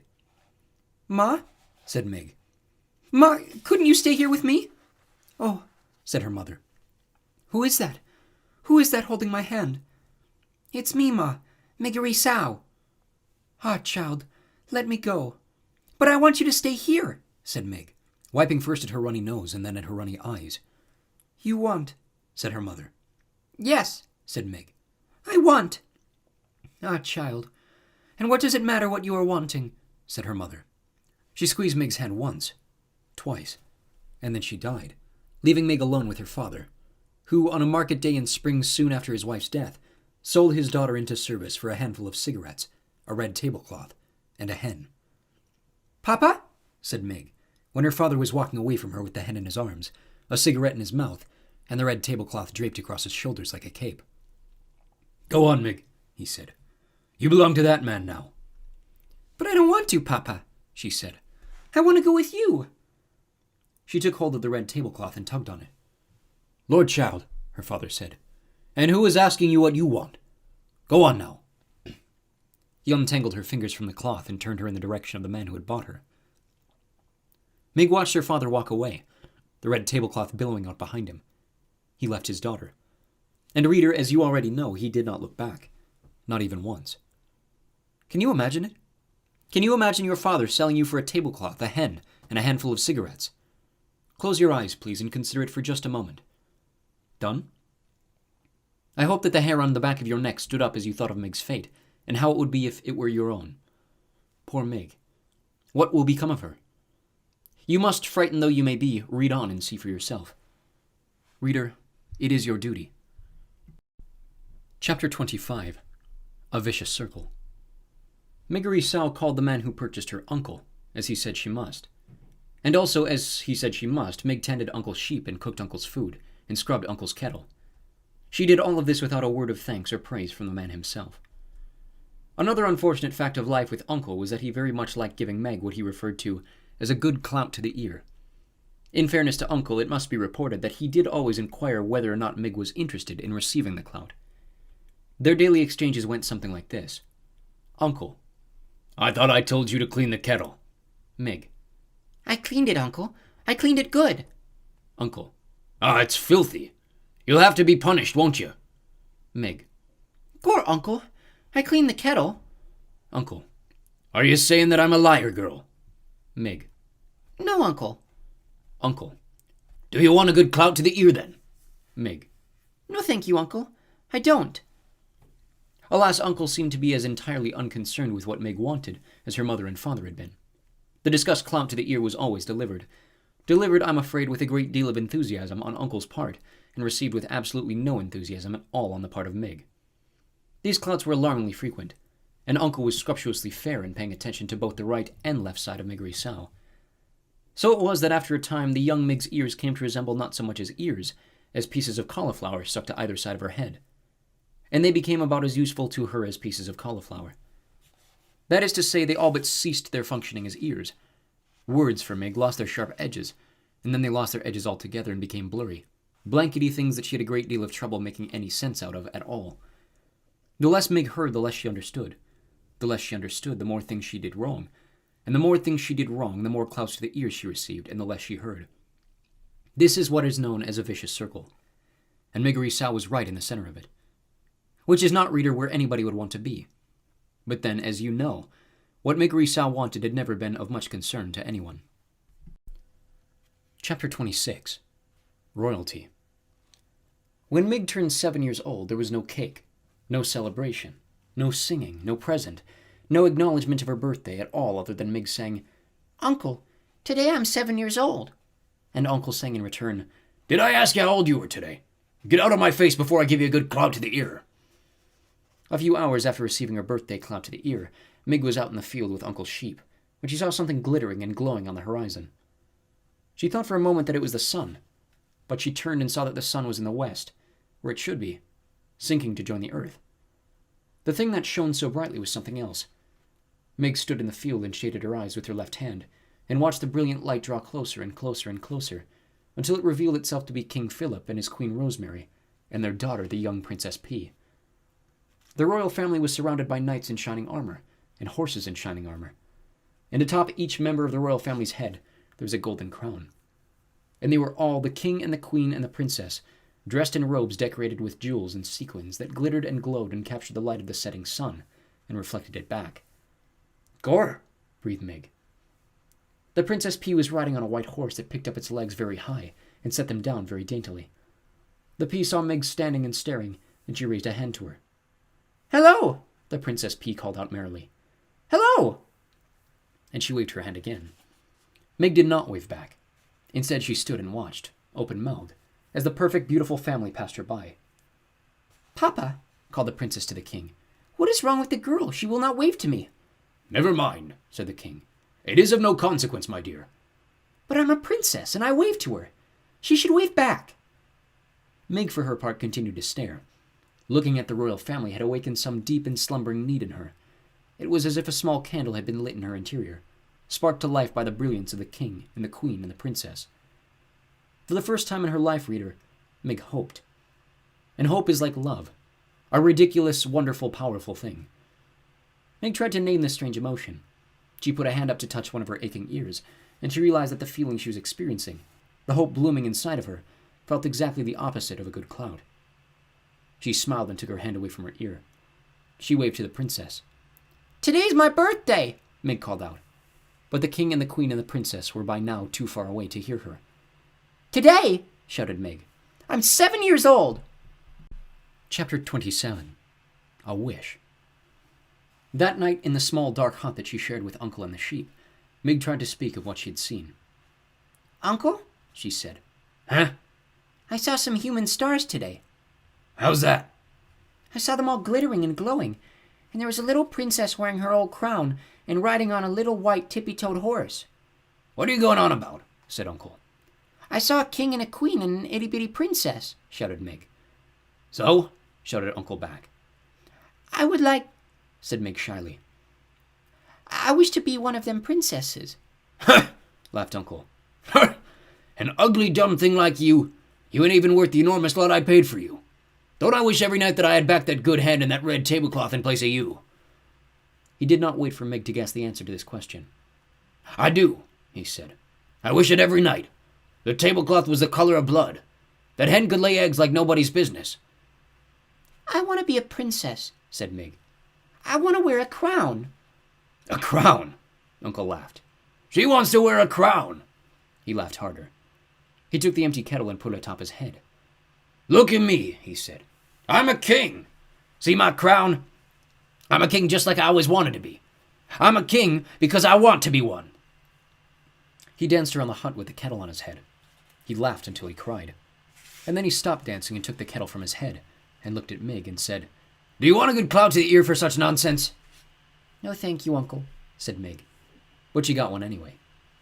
"Look here," said Uncle after the clout had been delivered. "We'll hear no more talk of princesses. Besides, whoever asked you what you wanted in this world, girl?" The answer to that question, reader, as you well know, was absolutely no one. Chapter 28. To the Castle. Years passed. Mig spent them scrubbing the kettle and tending the sheep, and cleaning the hut, and collecting innumerable, uncountable, extremely painful clouds to the ear. In the evening, spring or winter, summer or fall, Mig stood in the field as the sun set, hoping that the royal family would pass before her again. Gore, I would like to see that little princess another time, wouldn't I? And her little pony, too, with his tippy-toed feet. This hope, this wish that she would see the princess again, was lodged deep in Mig's heart. Lodged firmly right next to it was the hope that she, Miggery Sao, could someday become a princess herself. The first of Mig's wishes was granted, in a roundabout way, when King Philip outlawed soup. The king's men were sent out to deliver the grim news and to collect from the people of the kingdom of Dor their kettles, their spoons, and their bowls. Reader, you know exactly how and why this law came to pass, so you would not be as surprised as Uncle was when, one Sunday, a soldier of the king knocked on the door of the hut that Mig and Uncle and the sheep shared, and announced that soup was against the law. "How's that?" said Uncle. "By royal order of King Philip," repeated the soldier. "I am sent here to tell you that soup has been outlawed in the kingdom of Dor. You will, by order of the king, never again consume soup, nor will you think of it or talk about it. And I, as one of the king's loyal servants, am here to take from you your spoons, your kettle, and your bowls." "Well, that can't be," said Uncle. "Nevertheless it is. What do we eat? And what do we eat with?" "Cake," suggested the soldier. "With a fork." "And wouldn't that be lovely," said Uncle, "if we could afford to eat cake?" The soldier shrugged. "I'm only doing my duty. Please hand over your spoons, your bowls, and your kettle." Uncle grabbed hold of his beard. He let go of his beard and grabbed the hair on his head. "Unbelievable!" he shouted. "I suppose next the king will be wanting my sheep and my girl, seeing as those are the only possessions I have left." "Do you own a girl?" said the soldier. "I do," said Uncle. "A worthless one, but still she's mine." "Ah," said the soldier. "That, I'm afraid, is against the law, too. No human may own another in the kingdom of Dor." "But I paid for her fair and square with a good-laying hen, and a handful of cigarettes and a blood-red tablecloth." "No matter," said the soldier. "It is against the law to own another. Now you will hand over to me, if you please, your spoons, your bowls, your kettle, and your girl. Or if you choose not to hand over these things, then you will come with me to be imprisoned in the castle dungeon. Which will it be?" And that is how Miggery Sao came to be sitting in a wagon full of soup-related items, next to a soldier of the king. "Do you have parents?" said the soldier. "I'll return you to them." Huh? "A ma," shouted the soldier. Dead, said Mig. "Your pa?" shouted the soldier. Ain't seen him since he sold me. "Right. I'll take you to the castle, then." Gore, said Mig, looking around the wagon in confusion. you want me to paddle? "To the castle!" shouted the soldier. "I'll take you to the castle." The castle? Where the itty-bitty princess lives? "That's right." Gore, said Mig. I aim to be a princess too someday. "It's a fine dream," said the soldier. He clucked to the horse and tapped the reins, and they took off. I'm happy to be going, said Mig, putting a hand up and gently touching one of her cauliflower ears. "Might just as well be happy, seeing as it doesn't make a difference to anyone but you if you're not," said the soldier. "We'll take you to the castle and they will set you up fine. You'll no longer be a slave. You'll be a paid servant." "Huh?" said Mig. "You'll be a servant," shouted the soldier. "Not a slave." Gore, said Meg, satisfied. a servant I'll be, not a slave. She was 12 years old. Her mother was dead. Her father had sold her. Her uncle, who wasn't her uncle at all, had clouded her until she was almost deaf. And she wanted more than anything in the world to be a little princess wearing a golden crown and riding a high-stepped white horse. Reader, do you think that it is a terrible thing to hope when there really is no reason to hope at all? Or is it, as the soldier said about happiness, something that you might just as well do, since in the end it really makes no difference to anyone but you? Chapter 29. Start with the kersey and finish with the thread. Miggery Sao's luck continued. On her first day on the job as a castle servant, she was sent to deliver a spool of thread to the princess. "Mine," said the head of the serving staff, a dour woman named Louise. "She is royalty, so you must make sure you curtsy." How's that? shouted Meg. "You must curtsy," shouted Louise. Gore, said Meg. yes'm. She took the spool of thread from Louise and made her way up the golden stairs to the princess's room, talking to herself as she went. Here I am, off to see the princess. Me, Miggery Sao, seeing the princess up close and personal like. And first off, I must curtsy because she's royalty. At the door to the princess's room, Meg had a sudden crisis of confidence. She stood a moment, clutching the spool of thread and muttering to herself. Now how did that go? She said. Give the princess the thread, and then give her a curtsy. No. First the curtsy, and then the thread. That's it. Gore, that's right. That's the order. Start with the curtsy, and finish with the thread. She knocked at the princess's door. Enter, said the pea. Mig, hearing nothing, knocked again. Enter, said the pea. And Mig, still hearing nothing, knocked yet again. Maybe, she said to herself, the princess ain't home. But then the door was flung wide, and there was the princess herself, staring right at Mig Sal. Gore, said Mig, her mouth hanging open. Hello, said the pea. Are you the new serving maid? Have you brought me my thread? Christy, I must, shouted Mig. She gathered her skirts, dropped the spool of thread, stuck a foot out and stepped on the spool, rocked back and forth for what seemed like quite a long time, both to the watching princess and the rocking Mig, and finally fell to the floor with a Miggish thud. Whoopsie, said Mig Sal. The pea could not help it. She laughed. That's all right, she said to Mig, shaking her head. It's the spirit of the thing that counts. How's that? Shouted Mig. It's the spirit of the thing that counts, shouted P. Oh, thank you, miss, said Mig. She slowly got to her feet. She looked at the princess. She looked down at the floor. First the curtsy, and then the thread, Mig muttered. Pardon? Said the P. Gore, said Mig. The thread. She dropped to her hands and knees to locate the spool of thread. When she found it, she stood back up and offered it to P. I brought you your thread, didn't I? Lovely, said the princess as she took the thread from Mig. Thank you so much. I cannot seem to hold on to a spool of red thread. Every one I have disappears somehow. Are you making a thing? Asked Mig, squinting at the cloth in the P's hand. I'm making a history of the world. My world, said the P. In tapestry, see? Here is my father the king, and he is playing the guitar because that is something he loves to do, and does quite well. And here is my mother, the queen, and she is eating soup because she loves soup. Soup? Boy, that's against the law! Yes, said the princess. My father outlawed it because my mother died while she was eating it. Your ma's dead? Yes, said the P. She died just last month.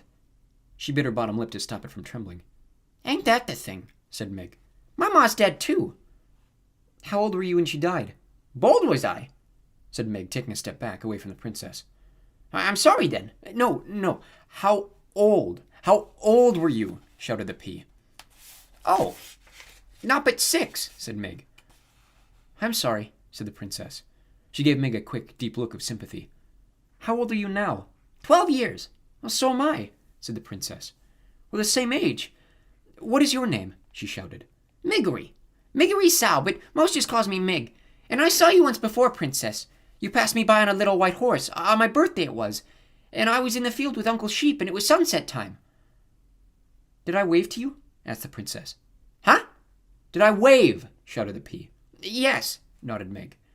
But you didn't wave back, said the princess. Oh, I did, said Meg. Only you didn't see. Someday I'll sit on a little white horse and wear a crown and wave. Someday, said Meg. Then she put up a hand to touch her left ear. I'll be a princess too. Really? Said the P.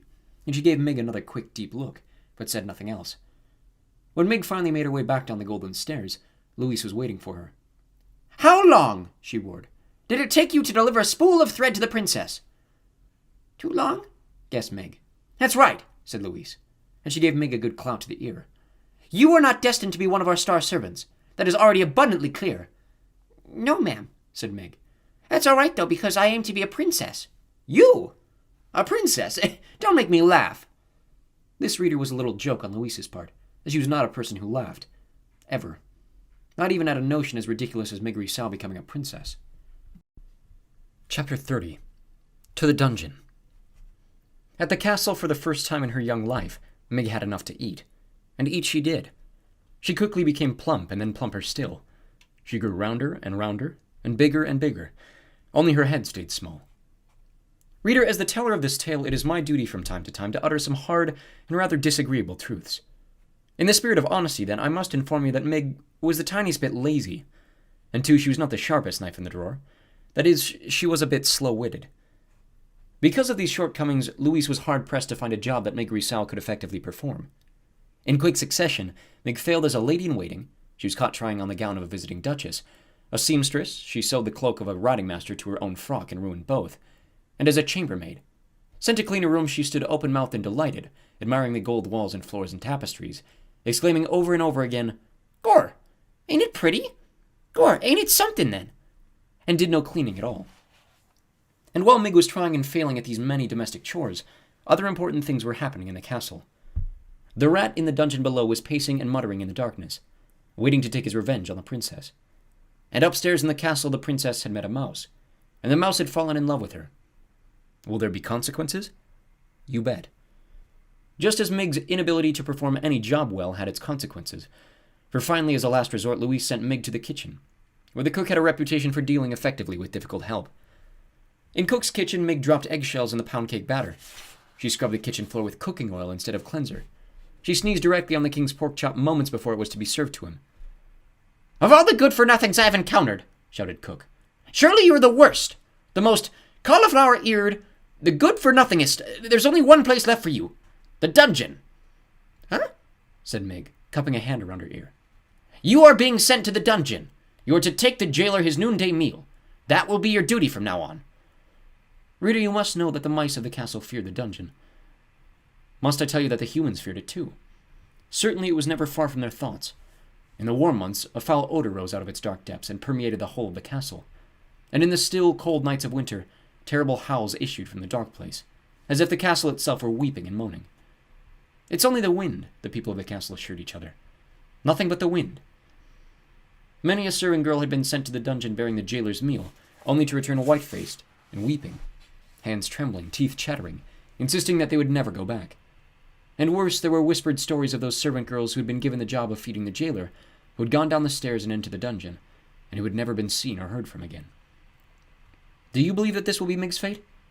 Gore, I hope not. What kind of a story would this be without Mig? "Listen, you cauliflower-eared fool," shouted Cook. "This is what to do. You take the tray of food down to the dungeon, and you wait for the old man to eat the food, and then you bring the tray back up. Do you think that you can manage that?" "Aye, I reckon so," said Mig. "I take the old man the tray, and he eats what's on it, and then I bring the tray back up. Empty it would be then. I bring the empty tray back up from the deep downs." "That's right," said Cook. "Seems simple, don't it?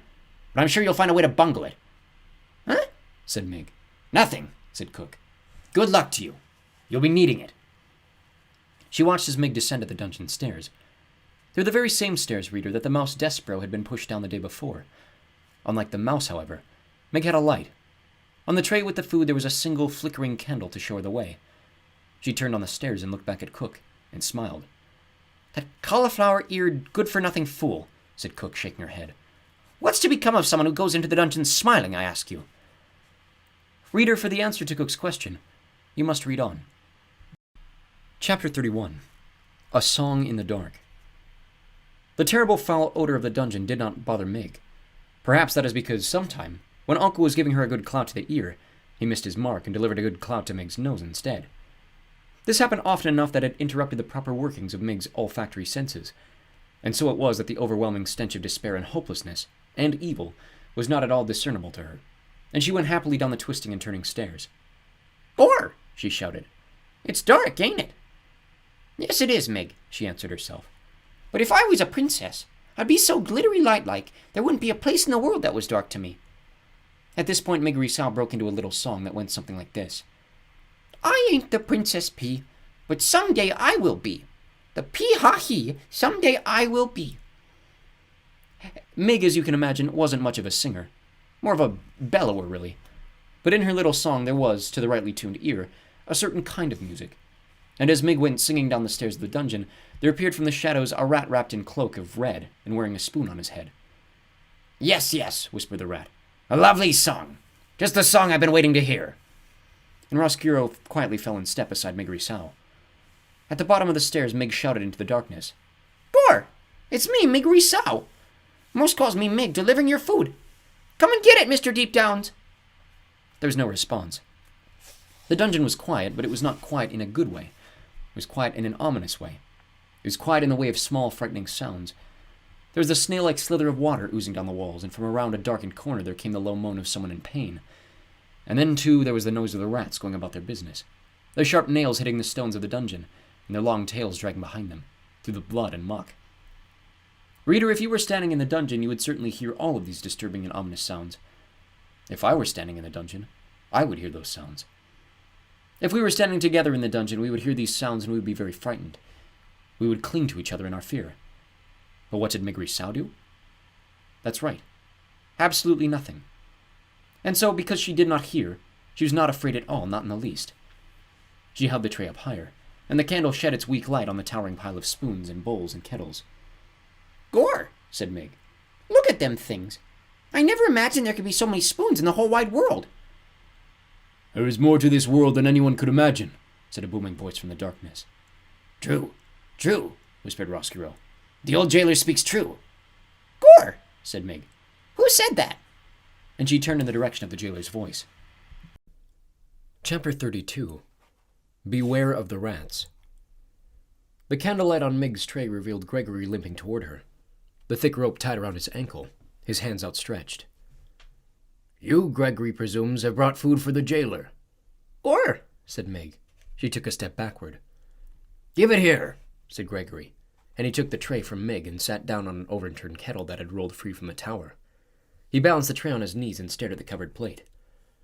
"Gregory assumes that today again there is no soup." "Huh?" said Mig. "Soup!" shouted Gregory. "Illegal!" shouted Mig back. "Most foolish," muttered Gregory as he lifted the cover off the plate. "Too foolish to be born. A world without soup." He picked up a drumstick and put the whole of it in his mouth, and chewed and swallowed. "Here," said Mig, staring hard at him. "you forgot the bones." "Not forgotten. Chewed." "Gore," said Mig, staring at Gregory with respect. "you eats the bones. You're most ferocious." Gregory ate another piece of chicken, a wing, bones and all, and then another. Mig watched him admiringly. "Someday," she said, moved suddenly to tell this man her deepest wish, "I'll be a princess." At this pronouncement, Chiaroscuro, who was still at Mig's side, did a small deliberate jig of joy. In the light of the one candle, his dancing shadow was large and fearsome indeed. "Gregory sees you," Gregory said to the rat's shadow. Roscuro ceased his dance. He moved to hide beneath Mig's skirts. "Eh?" shouted Mig. "What's that?" "Nothing," said Gregory. "So you aim to be a princess. Well, everyone has a foolish dream. Gregory, for instance, dreams of a world where soup is legal. And that rat, Gregory is sure, has some foolish dream too." "If only you knew," whispered Roscuro. "What?" shouted Mig. Gregory said nothing more. Instead, he reached into his pocket and held up his napkin to his face and sneezed into it once, twice, 3 times. "Bless you!" shouted Mig. "Bless you! Bless you!" "Back to the world of light," Gregory whispered, and then he balled the napkin up and placed it on the tray. "Gregory is done," he said, and he held the tray out to Mig. "Done, are you? Then the tray goes back upstairs. Cook says it must. You take the tray to the deep downs, you wait for the old man to eat, and then you bring the tray back. Them's my instructions." "Did they instruct you, too, to beware of the rats?" "The what?" "The rats." "What about 'em?" "Beware of them," shouted Gregory. "Right," said Mig. "Beware the rats." Roscuro, hidden beneath Mig's skirts, rubbed his front paws together. "Warn her all you like, old man," he whispered. "My hour has arrived. The time is now and your rope must break. No nibbling this time. Rather a serious chew that'll break it in two, yes. It's all coming clear. Revenge is at hand." Chapter 33. A Rat Who Knows Her Name. Mig had climbed the dungeon stairs and was preparing to open the door to the kitchen when the rat spoke to her. "May I detain you for a moment?" Mig looked to her left and then to her right. "Down here," said Roscuro. Mig looked at the floor. "Gore," she said. "but you're a rat, ain't you? And didn't the old man just warn me of such? Beware the rats, he said." She held the tray up higher so that the light from the candle shone directly on Roscuro and the golden spoon on his head, and the blood-red cloak around his neck. "There's no need to panic. None at all," said Roscuro.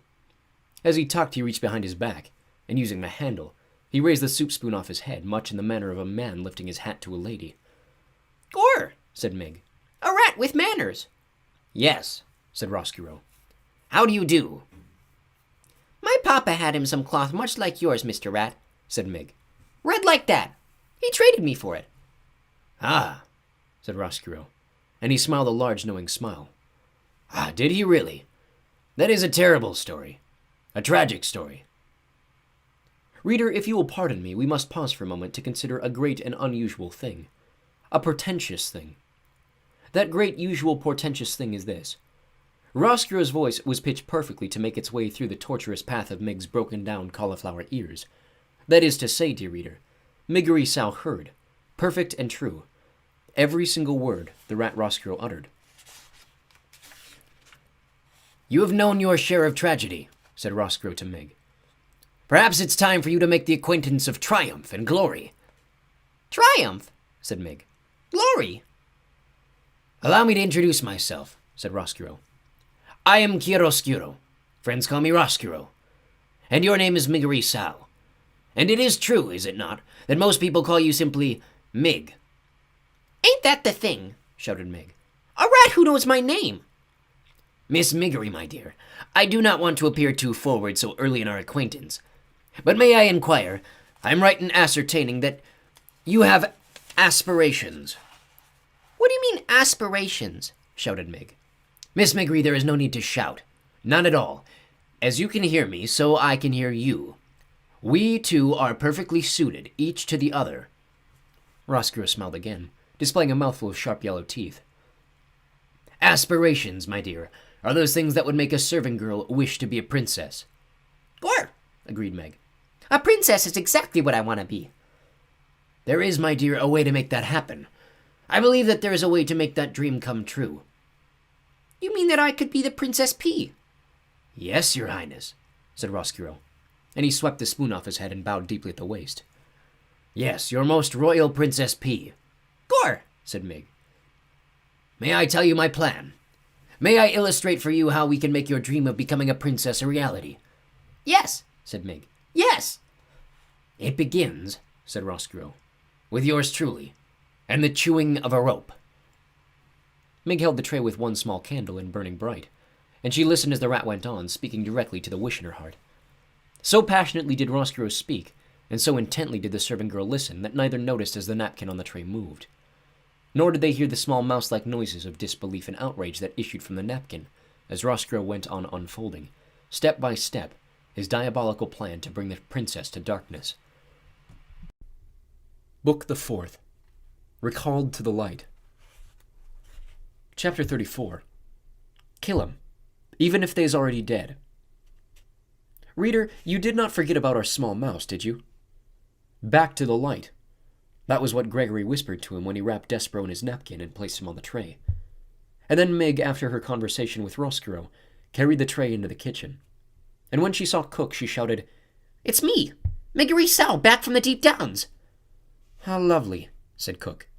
And ain't we all relieved? Mig put the tray on the counter. Here, here, said Cook. Your duties ain't done. You must clear it. How's that? Shouted Mig. You must clear the tray, shouted Cook. She reached over and took hold of the napkin and gave it a good shake. And Despereaux tumbled out of the napkin and landed right directly, plop, in a measuring cup full of oil. Ah! said Cook. A mouse in my kitchen, in my cooking oil, in my measuring cup. You, Mig, kill him directly. Meg bent her head and looked at the mouse slowly, sinking into the bottom of the glass cup. Poor little Missy, she said, and she stuck her hand into the oil and pulled him out by his tail.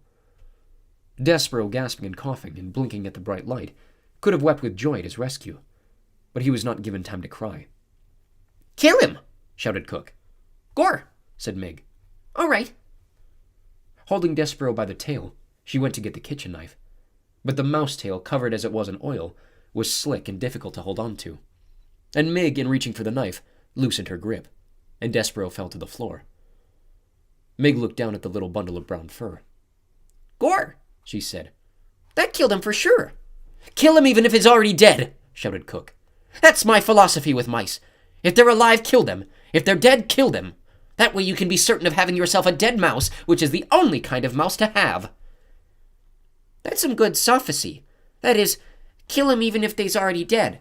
Hurry, you cauliflower-eared fool, shouted Cook. Hurry! Despereaux lifted his head from the floor. The afternoon sun was shining through the large kitchen window. He had time to think how miraculous the light was, and then it disappeared, and Mig's face loomed into view. She studied him breathing through her mouth. Little Missy, she said, ain't you going to skedaddle?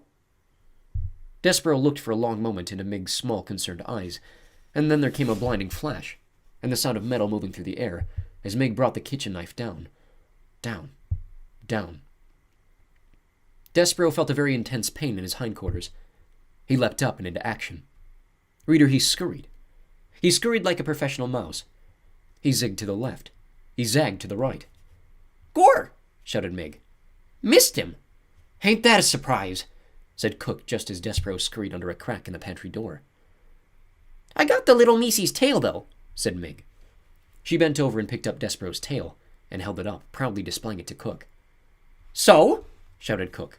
What good'll that do us when the rest of him has disappeared into the pantry? I don't know, said Mig, and she braced herself as Cook advanced upon her, intending to give her a good clout to the ear. I don't know. Chapter 35. The Knight in Shining Armor.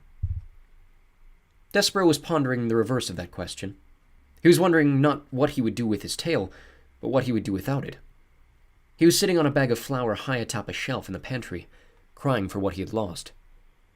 The pain in his hindquarters was intense, and he wept because of it. But he also cried because he was happy. He was out of the dungeon. He'd been recalled to life. His rescue had happened just in time for him to save the Princess P from the terrible fate the rat had planned for her. So Despereaux wept with joy and with pain and with gratitude.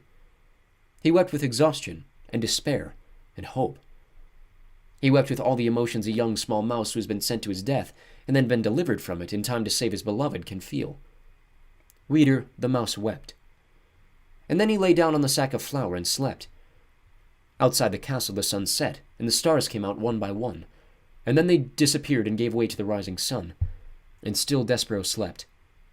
And while he slept, he dreamt. He dreamt of the stained glass windows in the dark of the dungeon. In Despereaux's dream, the light came to life, brilliant and glorious, in the shape of a knight swinging a sword. The knight fought the dark. And the dark took many shapes. First the dark was his mother, uttering phrases in French. And then the dark became his father beating the drum. The dark was Furlough wearing a black hood and shaking his head no. And the dark became a huge rat smiling a smile that was evil and sharp. The dark, Despereaux cried, turning his head to the left.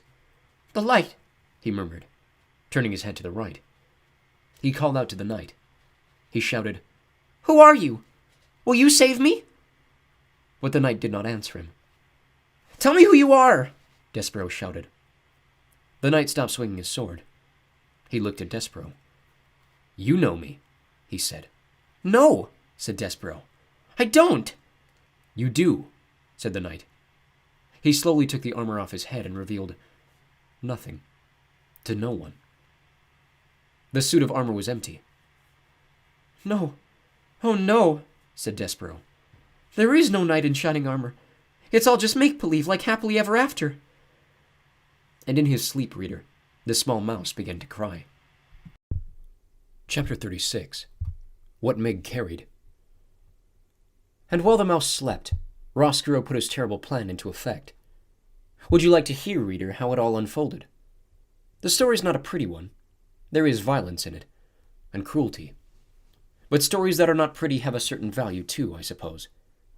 Everything, as you well know, having lived in this world long enough to have figured out a thing or two for yourself, can always be sweetness and light. Listen. This is how it happened. First, the rat finished, once and for all, the job he had started long ago. He chewed through Gregory's rope all the way through it, so that the jailer became lost in the maze of the dungeon. Late at night, when the castle was dark, the servant girl Miggery Sow climbed the stairs to the princess's room. In her hand she carried a candle, and in the pockets of her apron were two very ominous things. In the right pocket, hidden in case they should encounter anyone on the stairs, was a rat with a spoon on his head and a cloak of red around his shoulders. In the left pocket was a kitchen knife, the same knife that Miggery Sow had used to cut off the tail of a certain mouse. These were the things, a rat and a knife and a candle, that Mig carried with her as she climbed up the stairs. Gore, she shouted to the rat. It's dark, ain't it? Yes, yes, whispered Roscoe from her pocket. It is quite dark, my dear. When I'm princess, began Mig. Shh, said Roscoe. May I suggest that you keep your glorious plans for the future to yourself? And may I further suggest that you keep your voice down to a whisper. We are, after all, on a covert mission. Do you know how to whisper, my dear?" "I do!" shouted Meg. "Then please," said Roscuro, "please institute this knowledge immediately." "Gore," whispered Meg. "All right." "Thank you," said Roscuro. "Do I need to review with you again our plan of action?" "I got it all straight right here in my head," whispered Meg, and she tapped the side of her head with one finger. "How comforting," said Roscuro. "Perhaps, my dear, we should go over it again. One more time, just to be sure." "Well," said Meg, "we go into the princess's room, and she will be sleeping and snoozing and snoring, and I will wake her up and show her the knife and say, 'If you does not want to get hurt, princess, you must come with me.'" "And you will not hurt her," said Roscuro. "No, I won't, because I want her to live, so that she can be my lady-in-waiting when I become the princess." "Exactly," said Roscuro. "That will be her divine comeuppance." "Gore," whispered Meg. "Yes, her divine comeuppance." Meg had, of course, no idea what the phrase divine comeuppance meant, but she very much liked the sound of it, and she repeated it over and over to herself until Roscuro said, "And then?" "And then," continued Meg, "I tells her to get out of the princess bed and come with me on a little journey." "Ha!" said Roscuro. "A little journey. That's right. I love the understatement of that phrase. A little journey. Oh, it'll be a little journey. Indeed it will." "And then," said Meg, who was now coming to her favorite part of the plan, "we take her to the deep downs, and we gives her some long lessons in how to be a serving girl, and we gives me some short lessons on how to be a princess, and when we is all done studying up, we switch places. I gets to be the princess, and she gets to be the maid. Gore!" Reader, this is the very plan that Roscuro presented to Meg when he first met her. It was, of course, a ridiculous plan. No one would ever, not for one blind minute, mistake Meg for the princess, or the princess for Meg. But Meg Risau, as I pointed out to you before, was not the sharpest knife in the drawer. And reader, too, she wanted so desperately to become a princess. She wanted, oh, how she wanted. And it was because of this terrible wanting that she was able to believe in Roscuro's plan with every ounce of her heart. The rat's real plan was, in a way, more simple and more terrible. He intended to take the princess to the deepest, darkest part of the dungeon. He intended to have Meg put chains on the princess's hands and her feet, and he intended to keep the glittering, glowing, laughing princess there in the dark. Forever. Chapter 37. A Small Taste. She was asleep and dreaming of her mother, the queen, who was holding out a spoon to her and saying, "Taste this, my sweet pea. Taste this, my darling, and tell me what you think." The princess leaned forward and sipped some soup from the spoon her mother held out to her. "Oh, Mama," she said, "it's wonderful. It's the best soup I've ever eaten." "Yes," said the queen. "It is wonderful, isn't it?" "May I have some more?" said the pea. "I gave you a small taste so that you would not forget," said her mother. "I gave you a small taste so that you would remember." "I want more." But as soon as the princess said this, her mother was gone. She disappeared, and the bowl and the soup spoon disappeared along with her. "Lost things," said the pea. "More lost things." And then she heard her name. She turned, happy, thinking that her mother had come back. But the voice was not her mother's. The voice belonged to somebody else, and it was coming from someplace far away, and it was telling her to wake up. Wake up. The pea opened her eyes and saw Meg Risau standing over her bed, a knife in one hand and a candle in the other. "Meg?" she said. "Gore," said Meg softly. "Say it," commanded Roscuro. Meg closed her eyes and shouted her piece. "If you does not want to get hurt, princess, you must come with me." "Whatever for?" said the princess with an annoyed tone. As I've noted before, the princess was not a person who was used to being told what to do. "What are you talking about?" Meg opened her eyes and shouted. "You got to come with me, so after we take some lessons, you some long lessons and me some short ones, together way down in the deep downs, I can be you and you can be me." "No!" shouted Roscuro from Meg's pocket. No, you are doing it wrong." "Who said that?" "Your Highness," said Roscuro, and he crawled out of Meg's pocket and made his way up to her shoulder, and situated himself there, laying his tail across her neck to balance himself. "Your Highness, he said again, and he raised the spoon slowly off his head and smiled, displaying his mouthful of truly hideous teeth. I think it would be best if you do as Miggery Sao suggests. She is, as you can quite clearly see, in possession of a knife, a large knife, and she will, if pushed, use it. This is ridiculous, the princess said. You can't threaten me. I'm a princess. We, said Roscuro, are all too aware of the fact of what you are. A knife, however, cares nothing for the fact that you are royalty. And you will bleed, I assume, just like any other human. The P looked at Mig. Mig smiled. The knife glinted in the light of the candle. Mig, she said, her voice shaking the tiniest bit. I really do not think, said Roscuro, that Mig would need much persuasion to use that knife, princess. She is a dangerous individual, easily led. But we're friends, said the P. Aren't we, Mig? Eh? said Mig. Trust me, said Roscuro. You are not friends. And I think it would be best if you addressed all your communications to me, princess. I am the one in charge here. Look at me. The P looked right directly at the rat and at the spoon on his head. Her heart skipped one beat and then two. Do you know me, princess? No, she said, lowering her head. I do not know you. But reader, she did know him. He was the rat who had fallen in her mother's soup, and he was wearing her dead mother's spoon on his head. The princess kept her head down. She concentrated on containing the rage that was leaping up inside her. Look again, princess. Or can you not bear to look? Does it pain your royal sensibilities to let your eyes rest on a rat? I don't know you, she said, and I'm not afraid to look at you. The P raised her head slowly. Her eyes were defiant. She stared at the rat. Very well, said Roscuro. Have it your way. You do not know me. Nonetheless, you must do as I say, as my friend here has a knife. So get out of bed, princess. We're going on a little journey. I would like it if you dressed in your loveliest gown, the one that you were wearing at a banquet not so long ago. And put on your crown, said Mig. Put that on your princess head. Yes, said Roscuro. Please, princess, do not forget your crown. The P, still staring at Roscuro, pushed the covers back and got out of bed. Move quickly, said Roscuro. We must take our little journey while it is still dark, and while the rest of the castle sleeps on. Ignorant. Oh, so ignorant, I'm afraid, of your fate.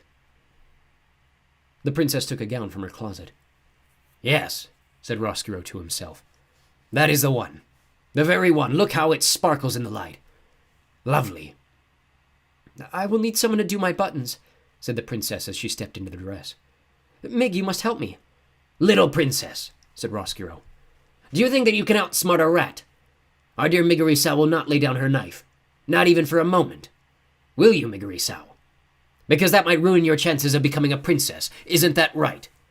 Gore, said Mig. That's right. And so while Mig held the knife pointed in the direction of the princess, the P sat and let the rat crawl over her back, doing her buttons up for her, one by one. The princess held very still. The only movement she allowed herself was this. She licked her lips, over and over again, because she thought that she could taste there the sweet saltiness of the soup that her mother had fed her in her dream. I have not forgotten, Mamma, she whispered. I have not forgotten you. I have not forgotten soup. Chapter 38. To the Dungeon. The strange threesome made their way down the golden stairs of the castle. The princess and Mig walked side by side, and Roscuro hid himself again in the pocket of Mig's apron, and Mig pointed the sharp tip of the knife at the princess's back, and together they went down. Down. Down. The princess was led to her fate as around her everyone slept. The king slept in his giant bed with his crown on his head and his hands crossed on his chest, dreaming that his wife, the queen, was a bird with green and gold feathers, who called his name. Philip. Philip. Philip. Without ceasing. Cook slept in a too-small bed off the kitchen, dreaming of a recipe for soup that she could not find. Where did I put that? She mumbled in her sleep. Where did that recipe go? It was for the queen's favorite soup. I must find it. And not far from Cook in the pantry, atop a bag of flour, slept the mouse Despereaux, dreaming, as you know, reader, of knights in shining armor, of darkness, and of light. And in the whole of the darkened sleeping castle, there was only the light of the candle in the hand of Miggery Sao. The candle shone on the princess's dress and made it sparkle, and the princess walked tall in the light and tried not to be afraid. In this story, reader, we have talked about the heart of the mouse, and the heart of the rat, and the heart of the servant girl Miggery Sow. But we have not talked about the heart of the princess. Like most hearts, it was complicated, shaded with dark and dappled with light. The dark things in the princess's heart were these: a very small, very hot burning coal of hatred for the rat who was responsible for her mother's death. And the other darkness was a tremendous sorrow, a deep sadness that her mother was dead, and that the princess could now only talk to her in her dreams. And what of the light in the princess's heart? Reader, I am pleased to tell you that the Pea was a kind person, and perhaps more important, she was empathetic. Do you know what it means to be empathetic? I will tell you. It means that when you are being forcibly taken to a dungeon, when you have a large knife pointed at your back, when you're trying to be brave, you are able still to think for a moment of the person who is holding that knife. You are able to think, oh, poor Mig. She wants to be a princess so badly, and she thinks that this is the way. Poor, poor Mig. What must it be like to want something that desperately? That, reader, is empathy. And now you have a small map of the princess's heart. Hatred, sorrow, kindness, empathy. The heart that she carried inside her as she went down the golden stairs and through the kitchen. And finally, just as the sky outside the castle began to lighten, down into the dark of the dungeon with the rat and the serving girl. Chapter 39. Missing. The sun rose and shed light on what Roscuro and Miggery Sow had done. And finally Despereaux awoke, but alas, he woke too late. I haven't seen her, Louise was shouting. and I tell you, I wash my hands of her. If she's missing, I say good riddance. Good riddance to bad rubbish. Despereaux sat up. He looked behind him. Oh, his tail. Gone. Given over to the knife and where the tail should be. Nothing but a bloody stub. And more foul play. Gregory dead, shouted Cook. Poor old man. That rope of his broken by who knows what, and him lost in the dark and frightened to death because of it. It's too much. Oh no, whispered Despereaux. Oh no, Gregory is dead. The mouse got to his feet and began the long climb down from the shelf. Once he was on the floor, he stuck his head around the door of the pantry and saw Cook standing in the center of the kitchen, wringing her fat hands. Beside her stood a tall woman jangling a ring of keys. That's right, said Louise.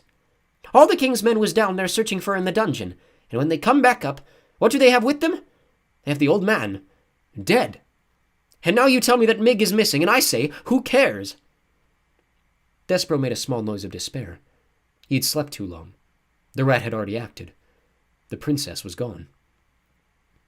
What kind of world is it, Miss Louise, where princesses are taken from right under our noses, and queens drop dead, and we cannot even take comfort in soup?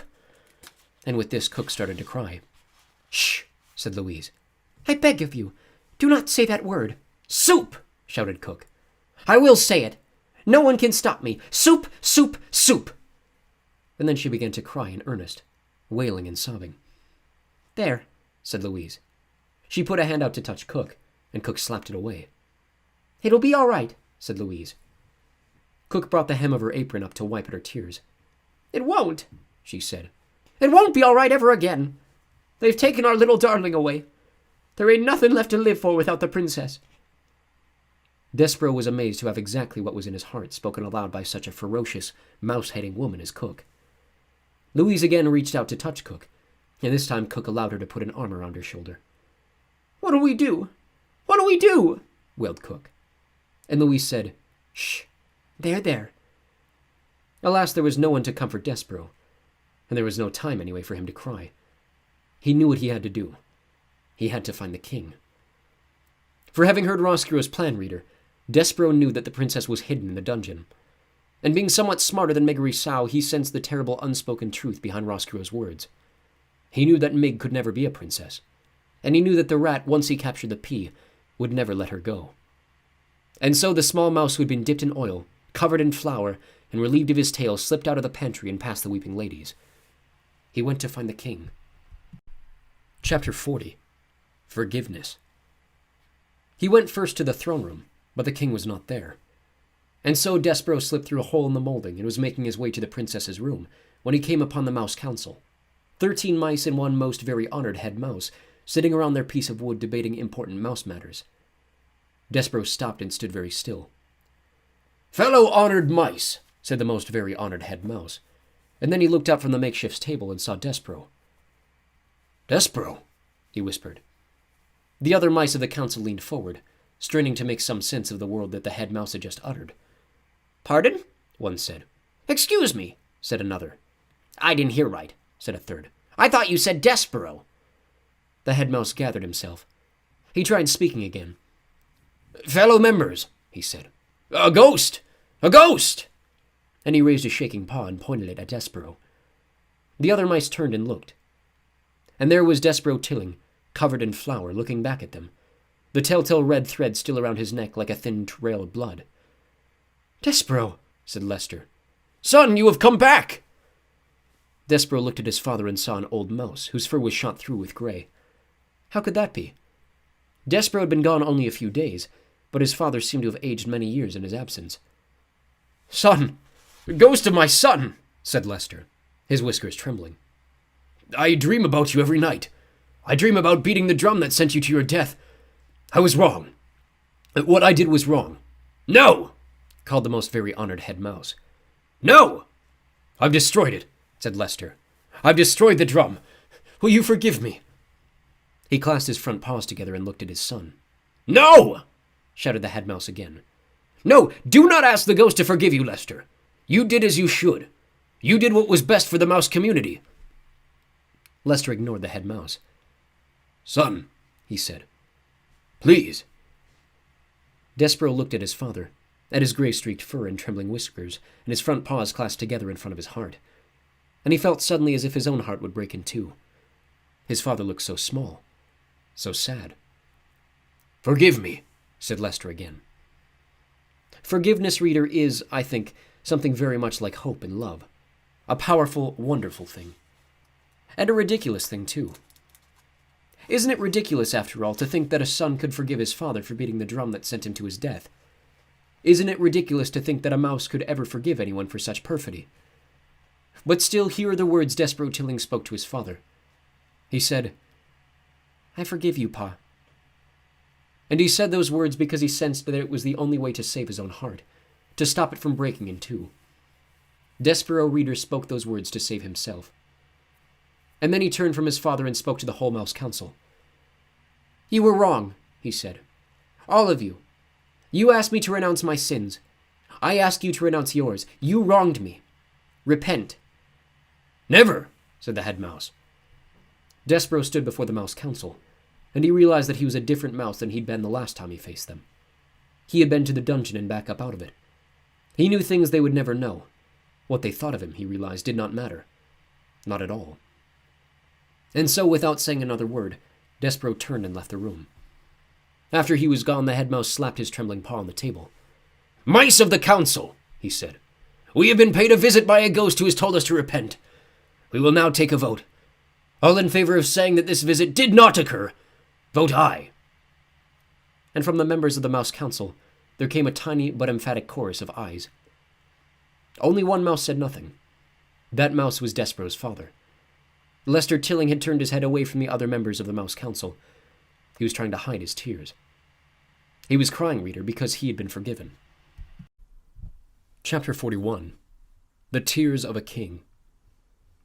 Despereaux found the king in the P's room, sitting on his daughter's bed, clutching the tapestry of her life to his chest. He was weeping, although weeping really is too small a word for the activity that the king had undertaken.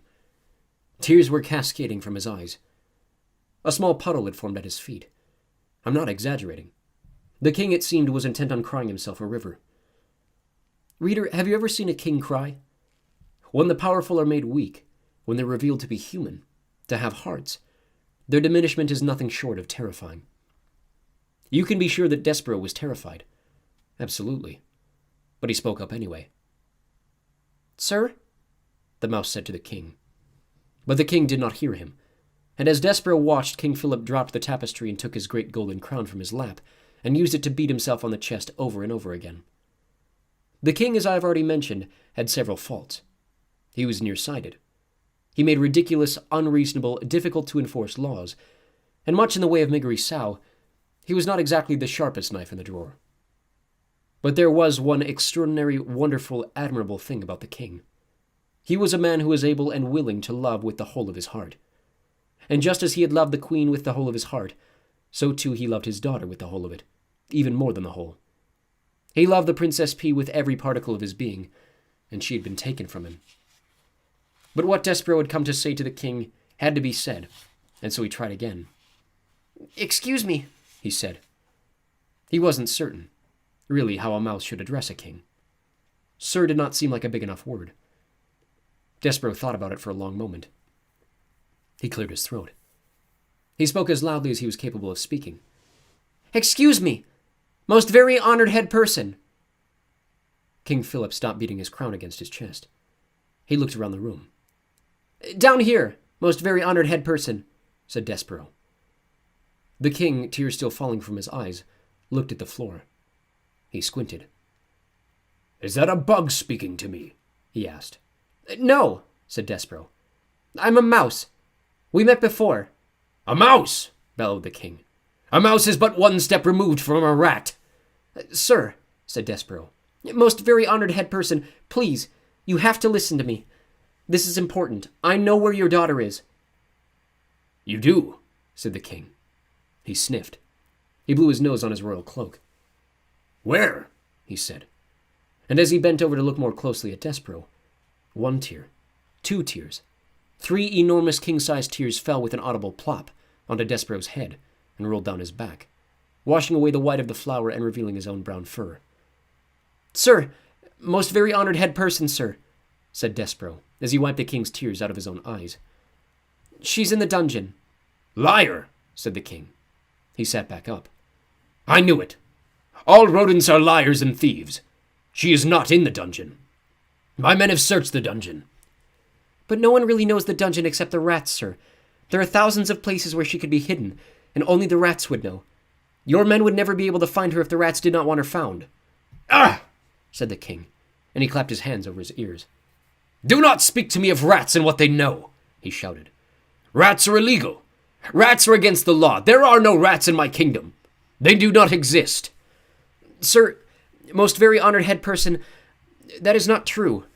Hundreds of rats live in the dungeon of this castle. One of them has taken your daughter, and if you will send—" The king started humming. "I can't hear you," he stopped to shout. "I cannot hear you. And anyway, what you say is wrong because you are a rodent, and therefore a liar." He started to hum again. And then he stopped and said, "I have hired fortune-tellers and a magician. They are coming from a distant land. They will tell me where my beautiful daughter is. They will speak the truth. A mouse cannot speak the truth." "I'm telling you the truth," said Despereaux. "I promise." But the king would not listen. He sat with his hands over his ears. He hummed loudly. Big fat tears rolled down his face and fell to the floor. Despereaux sat and stared at him in dismay. What should he do now? He put a nervous paw up to his neck and pulled at the red thread, and suddenly his dream came flooding back to him. The dark and the light and the knight swinging his sword, and the terrible moment when he had realized that the suit of armor was empty. And then, reader, as he stood before the king, a wonderful, amazing thought occurred to the mouse. What if the suit of armor had been empty for a reason? What if it had been empty because it was waiting? For him. "You know me." That was what the knight in his dream had said. "Yes," said Despereaux out loud in wonder. "I do know you." "I can't hear you," sang the king. "I'll have to do it myself," said the mouse. "I will be the knight in shining armor. There's no other way. It has to be me." Despereaux turned. He left the weeping king. He went to find the threadmaster. Chapter 42. The Rest of the Thread. The threadmaster was sitting atop his spool of thread, swinging his tail back and forth and eating a piece of celery. "Well, look here," he said when he saw Despereaux. "Would you just look at that? It's the mouse who loved a human princess, back from the dungeon in one piece. The old threadmaster would say that I didn't do my job well, that because you're still alive I must have tied the thread incorrectly. But it is not so. And how do I know it's not so? Because the thread is still around your neck." He nodded and took a bite of his celery. "I need the rest of it," said Despereaux. "The rest of what? Your neck?" "The rest of the thread." "Well, I can't just hand it over to any old mouse," said the threadmaster. "They say red thread is special. Sacred. though I myself, after having spent so much time with it, know it for what it is." "What is it?" said Despereaux. "Thread," said the threadmaster. He shrugged and took another loud bite of celery. "Nothing more, nothing less. But I pretend, friend, I pretend. And what, may I ask, do you intend to do with the thread?" "Save the princess." "Ah, yes, the princess. The beautiful princess. That's how this whole story started, isn't it?" "I have to save her. There's no one but me to do it." "It seems to be that way with most things. No one to do the really disagreeable jobs except oneself. And how exactly will you use a spool of thread to save a princess?" "A rat has taken her and hidden her in the dungeon. So I have to go back to the dungeon. And it's full of twists and turns and hidden chambers." "Like a maze," said the threadmaster. "Yes, like a maze. And I have to find my way to her wherever she's hidden. And then I have to lead her back out again. And the only way to do that is with the thread. Gregory the jailer tied a rope around his ankle so that he wouldn't get lost." As the mouse said this, he shuddered, thinking of Gregory and his broken rope. Dying, lost in the darkness. said Despereaux. I will use the thread." The threadmaster nodded. I see, he said. He took a meditative bite of celery. "You, friend, are on a quest." "I don't know what that is," said Despereaux. "You don't have to know. You just have to feel compelled to do the thing, the impossible, important task at hand." "Impossible," said Despereaux. "Impossible," said the threadmaster. "Important."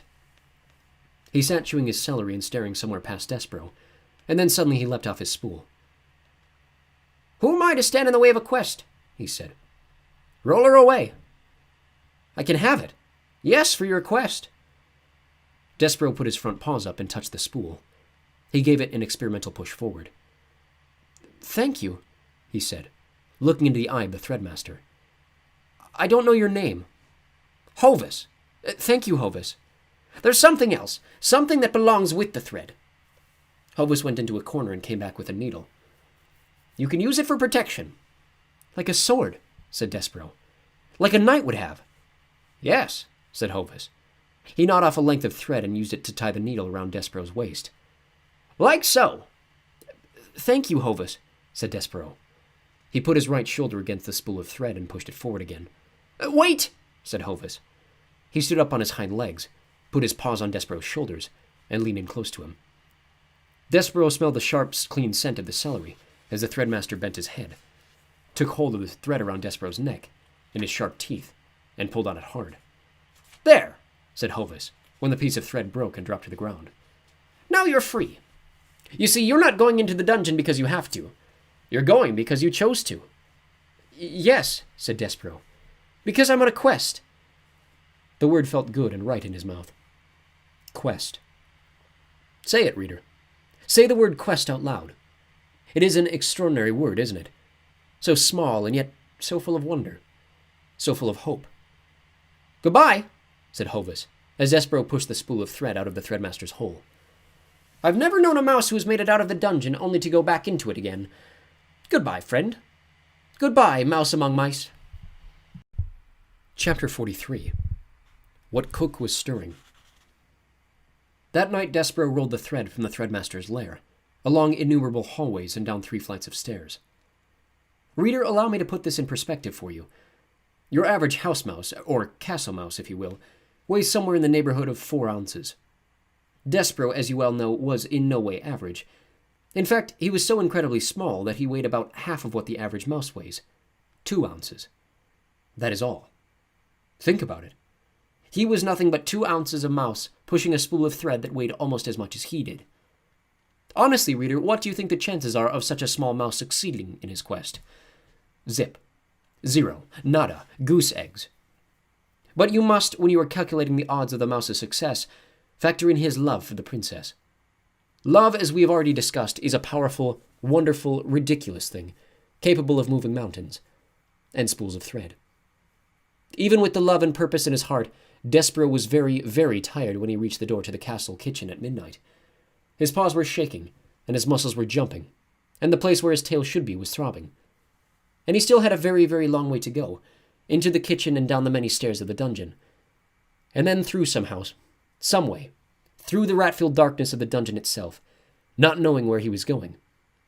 And oh, reader, when he stopped to consider what lay ahead of him, Despereaux was filled with an icky feeling of despair. He leaned his head against the spool of thread, and he smelled celery there, and he thought of Hovis and how Hovis seemed to believe in him and his quest.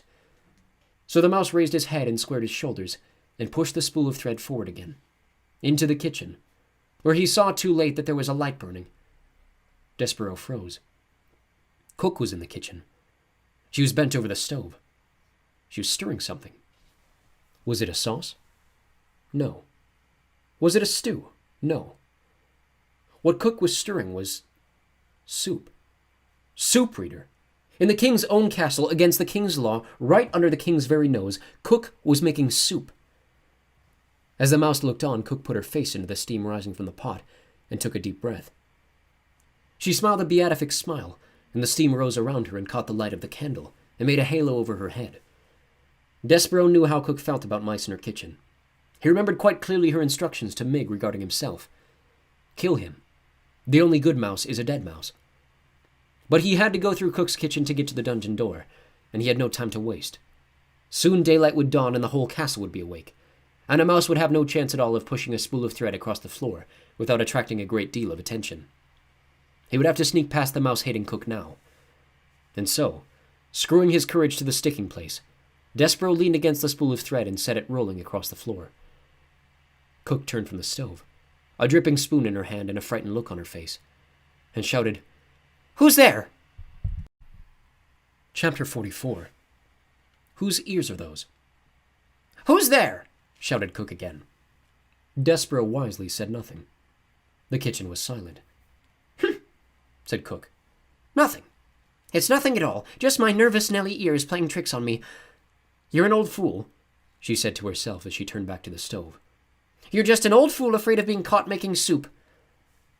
Despereaux slumped against the spool of thread, and as he leaned there, his heart pounding, his paws shaking, a small wonderful something occurred. A midnight breeze entered the kitchen and danced over to the stove, and picked up the scent of the soup and then swirled across the floor, and delivered the smell right directly to the mouse's nose. Despereaux put his head up in the air. He sniffed. He sniffed some more. He had never in his life smelled anything so lovely, so inspiring. With each sniff he took, he felt himself growing stronger, braver. Cook leaned in close to the kettle and put the spoon in, and took the spoon out, and blew upon the spoon and then brought it to her lips and sipped and swallowed. She said. "Huh." She took another sip. "Missing something," she said. "More salt, maybe." She put the spoon down and took up an enormous salt shaker and sprinkled salt into the kettle. And Despereaux, feeling emboldened by the smell of the soup, set again to work pushing the spool of thread. "Quickly," he said to himself, rolling the spool across the floor. "Do it quickly. Do not think, just push." Cook whirled, the salt shaker in her hand, and shouted, "Who goes there?" Despereaux stopped pushing. He hid behind the spool of thread as Cook took the candle from the stove and held it up high. She said. The candlelight came closer. Closer. "What's this?" The light came to rest directly on Despereaux's big ears, sticking up from behind the spool of thread. "Oh," said Cook. "Whose ears are those?" And the light from the candle then shone full in Despereaux's face. "A mouse," said Cook. "A mouse in my kitchen." Despereaux closed his eyes. He prepared for his death. He waited, reader, and waited. And then he heard the sound of laughter. He opened his eyes and looked at Cook. "Huh," said Cook. "For the first time in my life, I am glad to see a mouse in my kitchen." "Why?" she asked. "Why am I glad?" "Because a mouse is not a king's man here to punish me for making soup. That is why. Because a mouse is not a king's man here to take me to the dungeon for owning a spoon. A mouse. I, Cook, am glad to see a mouse." Cook's face was red and her stomach was shaking. She said again. "And not just any mouse. A mouse with a needle tied around his waist. A mouse with no tail. Ain't it lovely?" She shook her head and wiped at her eyes. "Look, mouse, these are extraordinary times, and because of that we must have some peace between us. I will not ask what you are doing in my kitchen, and you in return will tell no one what I am cooking." She turned then and went back to the stove and set down the candle, and picked up the spoon and again put it in the pot of soup, and took it back out, and tasted the soup, smacking her lips together. Not right, she said. Not quite right. Missing something still. Despereaux did not move. He could not move. He was paralyzed by fear. He sat on the kitchen floor. One small tear fell out of his left eye. He had expected Cook to kill him. Instead, reader, she had laughed at him. And he was surprised how much her laughter hurt. Chapter 45. Some soup. Cook stirred the soup and then put the spoon down, and held up the candle and looked over at Despereaux. "What are you waiting for?" she said. "Go! Go! Go! There will never be another opportunity for a mouse to escape from my kitchen unharmed." The smell of soup again wafted in Despereaux's direction. He put his nose up in the air. His whiskers trembled. "Yes," said Cook. "That is soup that you are smelling. The princess, not that you would know or care, is missing, bless her good-hearted self. And times are terrible. And when times are terrible, soup is the answer. Don't it smell like the answer?" "Yes," said Despereaux. He nodded. Cook turned away from him. She put the candle down and picked up her spoon and started to stir. "Oh," she said, "these are dark days." She shook her head. "And I'm kidding myself. There ain't no point in making soup unless others eat it. Soup needs another mouth to taste it, another heart to be warmed by it." She stopped stirring. She turned and looked at Despereaux. "Mouse," said Cook, "would you like some soup?" And then, without waiting for an answer, she took a saucer and spooned some soup into it and set it on the kitchen floor. "Come closer," she said. "I don't aim to hurt you, I promise." Despereaux sniffed. The soup smelled wonderful. Incredible. Keeping one eye on Cook, he stepped out from behind the spool of thread and crept closer. "Go on," said Cook. "Taste it." Despereaux stepped onto the saucer. Soup covered his paws. He bent his head to the hot broth. He sipped. Oh, it was lovely. Garlic and chicken and watercress. The same soup that Cook had made the day the Queen died. "How is it?" asked Cook anxiously. "Wonderful," said Despereaux. "Too much garlic?" said Cook, wringing her fat hands. "No," said Despereaux. "It's perfect." Cook smiled. "See?" she said. "There ain't a body, be it mouse or man, that ain't made better by a little soup." Despereaux bent his head and sipped again, and Cook stood over him and smiled, saying, "It don't need a thing, then. Is that what you were saying? It's just right." Despereaux nodded. He drank the soup in big, noisy gulps, and when he stepped out of the saucer, his paws were damp and his whiskers were dripping, and his stomach was full. Cook said to him, "Not done already, are you? Surely you ain't done. You must want more." "I can't," said Despereaux. "I don't have time. I'm on my way to the dungeon to save the princess." Cook laughed. "You, a mouse, are going to save the princess?" "Yes," said Despereaux. "I'm on a quest." "Well, don't let me stand in your way." And so it was that Cook held open the door to the dungeon, while Despereaux rolled the spool of thread through it. "Good luck," she said to him. "Good luck saving the princess." She closed the door behind her, and then leaned against it and shook her head. "And if that ain't an indication of what strange days these are," she said to herself, "then I don't know what is. Me, Cook, feeding a mouse soup and then wishing him good luck in saving the princess. Oh my, strange days indeed." Chapter 46. Mouse blood. Yes. Despereaux stood at the top of the dungeon stairs and peered into the darkness that waited for him below. "Oh," he said. "Oh my!" He had forgotten how dark the dark of the dungeon could be. And he had forgotten, too, its terrible smell, the stench of rats, the odor of suffering. But his heart was full of love for the princess, and his stomach was full of cooked soup, and Despereaux felt brave and strong. And so he began immediately and without despair the hard work of maneuvering the spool of thread down the narrowing dungeon steps. Down, down, down went Despereaux tilling, and the spool of thread. Slowly, oh so slowly they went. And the passage was dark. Dark. Dark. "I will tell myself a story," said Despereaux. "I will make some light. Let's see. It'll begin this way. Once upon a time, yes, once upon a time, there was a mouse who was very, very small, exceptionally small, and there was a beautiful human princess whose name was P. And it so happened that this mouse was the one who was selected by fate to serve the princess, to honor her, and to save her from the darkness of a terrible dungeon." This story cheered up Despereaux considerably. His eyes became accustomed to the gloom, and he moved down the stairs more quickly, more surely, whispering to himself the tale of a devious rat and a fat serving girl, and a beautiful princess and a brave mouse and some soup and a spool of red thread. It was a story, in fact, very similar to the one you are reading right now, and the telling of it gave Despereaux strength. He pushed the spool of thread with a great deal of gusto, and the thread, eager perhaps to begin its honorable task of aiding in the saving of a princess, leapt forward and away from the mouse, and went down the dungeon stairs ahead of him, without him. "No!" cried Despereaux. "No! No, no!"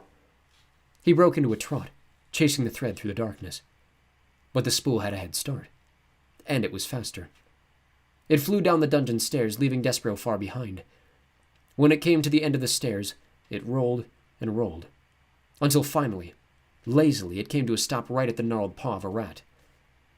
"What have we here?" said the one-eared rat to the spool of thread. "I will tell you what we have," said Botticello Remorso, answering his own question. "We have red thread. How delightful. Red thread means one thing to a rat." He put his nose up in the air. He sniffed. He sniffed again. "I smell... Could it be? Yes, most definitely it is. Soup. How strange." He sniffed some more. "And I smell tears. Human tears. Delightful. And I also detect the smell..." He put his nose high into the air and took a big whiff. "Of flour and oil. Oh my, what a cornucopia of scents. But below it all, what do I smell? The blood of a mouse. Unmistakably mouse blood, yes. Exactly. Mouse." Botticelli looked down at the spool of thread and smiled. He gave it a gentle push with one paw. "Red thread, yes, exactly. Just when you think that life in the dungeon can't get any better, a mouse arrives." Chapter 47. No Choice. Despereaux stood trembling on the steps. The thread was most definitely gone. He could not hear it. He could not see it. He should have tied it to himself when he had the chance, but it was too late now. Despereaux's dire situation suddenly became quite clear to him. He was a 2-ounce mouse alone in a dark, twisting dungeon full of rats. He had nothing but a sewing needle with which to defend himself. He had to find a princess, and he had to save her once he found her. "It's impossible," he said to the darkness. "I can't do it." He stood very still. "I'll go back," he said, but he didn't move. "I have to go back." He took a step backward. "But I can't go back. I don't have a choice. I have no choice." He took one step forward, and then another. "No choice." His heart beat out to him as he went down the stairs. "No choice. No choice. No choice."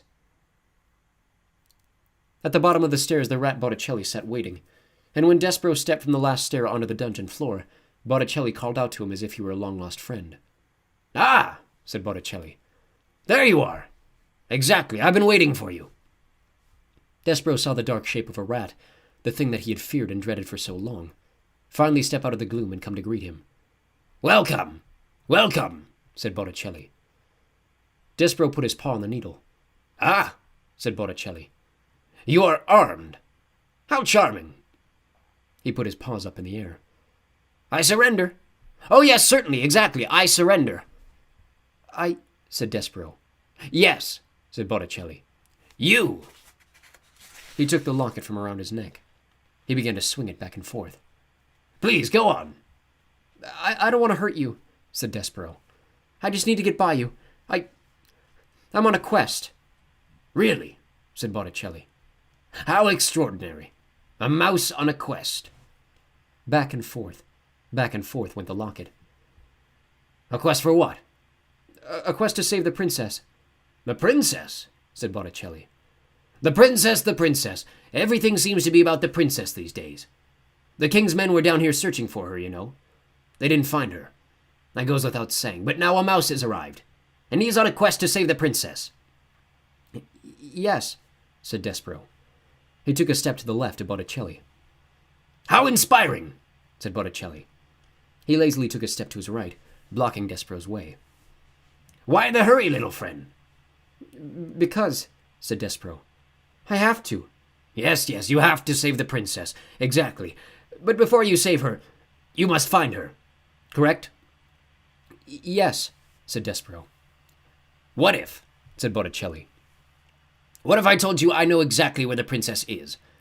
What if I told you that I could take you right directly to her? Said Despereaux. His voice shook. His paw on the needle trembled.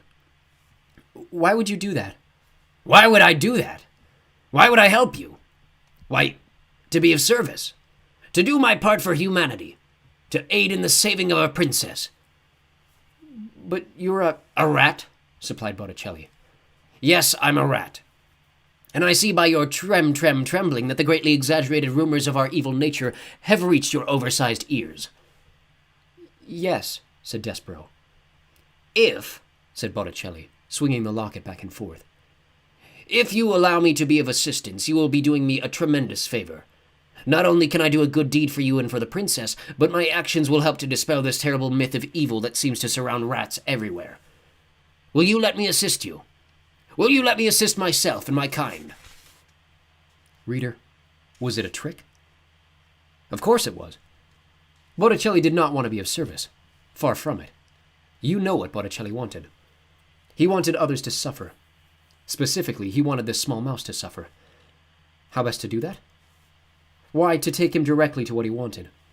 The princess. Let him see what his heart desired, and then, and only then, faced with what he loved, would Despereaux die.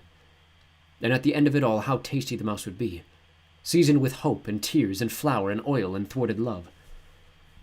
My name, little friend, is Botticelli Rimorso, and you may trust me. You must trust me. Will you tell me your name? Despereaux. Despereaux Tilling. Despereaux Tilling. Take your paw from your weapon. Come with me. Despereaux stared at him. Come, said Botticelli. Let go of your needle. Take hold of my tail. I will lead you to your princess. I promise. What, reader, in your experience, is the promise of a rat worth? That's right. 0. Zip. Nada. Goose eggs. But I must ask you this question, too. What else was there for Despereaux to hold on to? You're right again. Nothing. And so the mouse reached out. He took hold of the rat's tail. Chapter 48. On the Tail of a Rat. Have you ever had hold of the tail of a rat? At best, it is an unpleasant sensation, scaly and cold, similar to holding onto a small, narrow snake. At worst, when you are dependent upon a rat for your survival, and when a part of you is certain that you are being led nowhere except to your death, it is a hideous sensation, indeed, to have nothing but a rat's tail to cling to. Nonetheless, Despereaux held on to Botticelli Rimorso, and the rat led him deeper and deeper into the dungeon. Despereaux's eyes had, by this point, adjusted quite well to the darkness, though it would have been better if they had not, for the things he saw made him shiver and shake. What did he see? He saw that the floor of the dungeon was littered with tufts of fur, knots of red thread, and the skeletons of mice. Everywhere there were tiny white bones glowing in the darkness, and he saw in the dungeon tunnels through which Botticelli led him the bones of human beings, too. Grinning skulls and delicate finger bones, rising up out of the darkness and pointing towards some truth best left unspoken. Despereaux closed his eyes. But it didn't help. He saw as if his eyes were still open. Wide the bones, the tufts of hair, the knots of thread, the despair. Ha ha! Exactly! Botticelli laughed as he negotiated the twists and turns. Oh yes, exactly! If what was in front of Despereaux was too horrible to contemplate, what followed behind him was, perhaps even worse. Rats.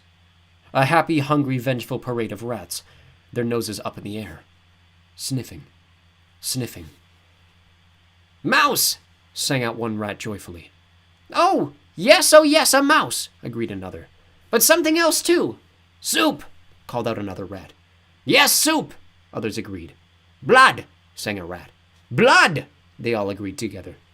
And then they sang. Here, mousy, mousy, mousy. Here, little mousy. Botticelli called out to the other rats. Mine, he said. This little treasure is all mine, ladies and gentlemen. Please, I beg you, do not infringe on my discovery.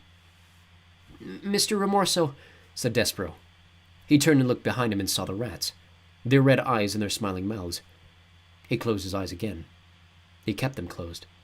Mr. Rimorso, he shouted. Yes? Yelled Botticelli. Mr. Rimorso, said Despereaux, and he was crying now. He couldn't help it. Please, the princess. Tears, shouted the rats. We smell tears, Mousie, we do. Please, shouted Despereaux. Little friend, said Botticelli. Little Despereaux Tilling, I promised you, and I will keep that promise. The rats stopped. Look ahead of you, he said. What do you see? Despereaux opened his eyes. Light, he said. Exactly, said Botticelli. Light. Chapter 49. What do you want, Miggery Sow? Again, reader, we must go backward before we go forward. We must consider for a moment what had occurred with the rat and the servant girl and the princess down in the dungeon before Despereaux made his way to them. What happened was this. Roscuro led the P and Mig deep into the dungeon to a hidden chamber, and there he directed Mig to put the princess in chains.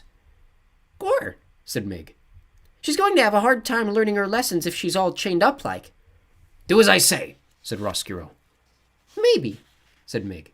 Before I lock her up, her and me could switch outfits so we could start in already with her being me, and me being a princess.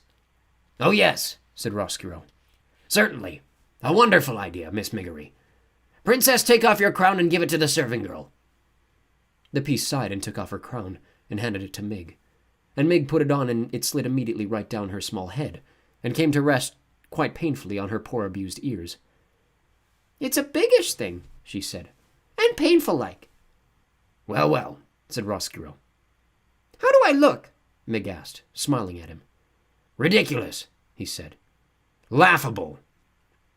Mig stood, blinking back tears. You mean I don't look like a princess? She said to the rat. I mean, said Roscuro, you will never look like a princess, no matter how big a crown you put on your tiny head. You look exactly like the fool you are and always will be. Now make yourself useful and chain the princess up. Dress time is over. Mig sniffed and wiped at her eyes, and then bent to look at the pile of chains and locks on the floor. And now, princess, he said, I'm afraid that the time for your truth has arrived. I will now tell you what your future holds. As you consign me to darkness, so I consign you too, to a life spent in this dungeon. Mig looked up. Ain't she going upstairs to be a serving maid? No, said Roscuro. Ain't I going to be a princess then? No, said Roscuro. But I want to be a princess. No one, said Roscuro, cares what you want.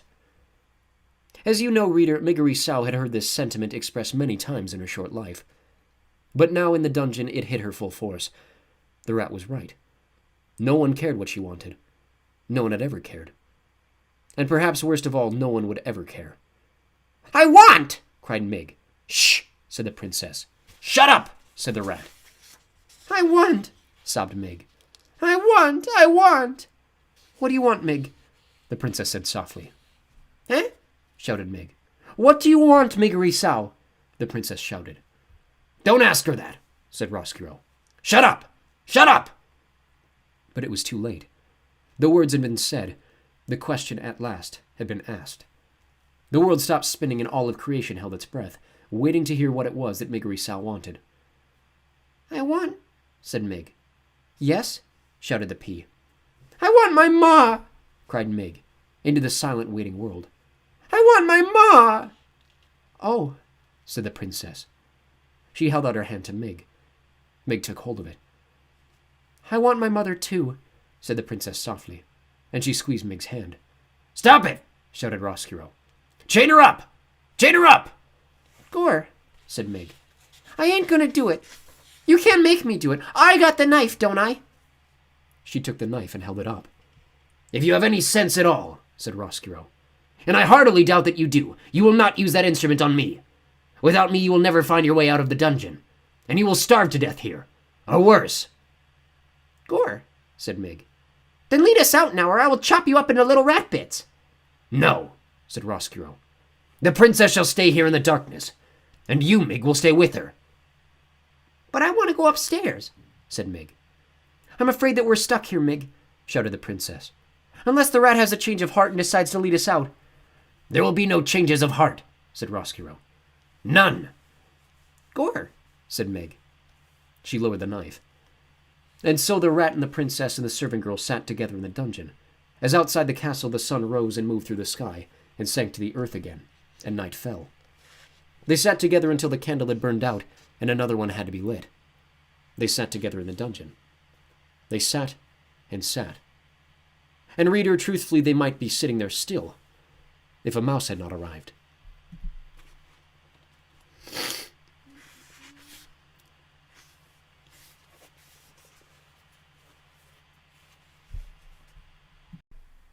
Chapter 50, in which the princess says his name. Princess! Despereaux shouted. Princess, I have come to save you! The Princess P heard her name. She looked up. Despereaux, she whispered, and then she shouted it. Despereaux! Reader, nothing is sweeter in this sad world than the sound of someone you love calling your name. Nothing. For Despereaux, the sound was worth everything. His lost tale, his trip to the dungeon, and back out of it and back into it again. He ran toward the princess. But Roscuro, baring his teeth, blocked the mouse's way. The princess cried, "Oh no, Rat, please! Don't hurt him! He's my friend!" Meg said, "Don't worry, Princess. I will save the Misi." She took the kitchen knife. She aimed to cut off the rat's head, but she missed her mark. "Whoopsie," said Maigri Sow. Chapter 51. What is that smell? Ow! Screamed Roscuro. He turned to look at where his tail had been, and as he did, Despereaux drew his needle and placed the sharp tip of it right where the rat's head should be. "Don't move," said Despereaux. "I will kill you." Ha ha ha! Botticelli laughed from the sidelines. Exactly. He slapped his tail on the floor in approval. Absolutely delightful. A mouse is going to kill a rat. Oh, all of this is much better than I anticipated. I love it when mice come to the dungeon. "Let me see," said the other rats, pushing and shoving. Stand back, Botticelli told them, still laughing. Let the mouse do his work. Despereaux held the trembling needle against Roscuro's heart. The mouse knew that as a knight it was his duty to protect the princess. But would killing the rat really make the darkness go away? Despereaux bowed his head ever so slightly, and as he did so, his whiskers brushed against the rat's nose. Roscuro sniffed. What is that smell? He asked. "Mouse blood!" shouted one rat. "Blood and bones!" shouted another. You're smelling tears, said Botticelli. Tears and thwarted love. Exactly, said Roscuro. And yet, there's something else. He sniffed again. And the smell of soup crashed through his soul like a great wave, bringing with it the memory of light, the chandelier, the music, the laughter, everything. All the things that were not, would never, could never be available to him as a rat. Soup, moaned Roscuro, and he began to cry. Boo! Shouted Botticelli. Sss! Hissed the other rats.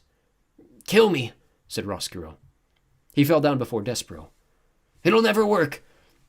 All I wanted was some light. That's why I brought the princess here, really, just for some beauty. Some light of my own. Please, shouted Botticelli. Do kill him. He is a miserable excuse for a rat. "No, Despereaux," said the princess. "Don't kill him." Despereaux lowered his needle. He turned and looked at the pea. Boo! Shouted Botticelli again. Kill him! Kill him! All this goodness is making me sick. I've lost my appetite. "Gore!" shouted Meg, waving her knife. "I'll kill him." No, wait, said the princess. "Roscuro," she said to the rat. What? He said. Tears were falling out of his eyes and creeping down his whiskers and dripping onto the dungeon floor. And then the princess took a deep breath and put a hand on her heart.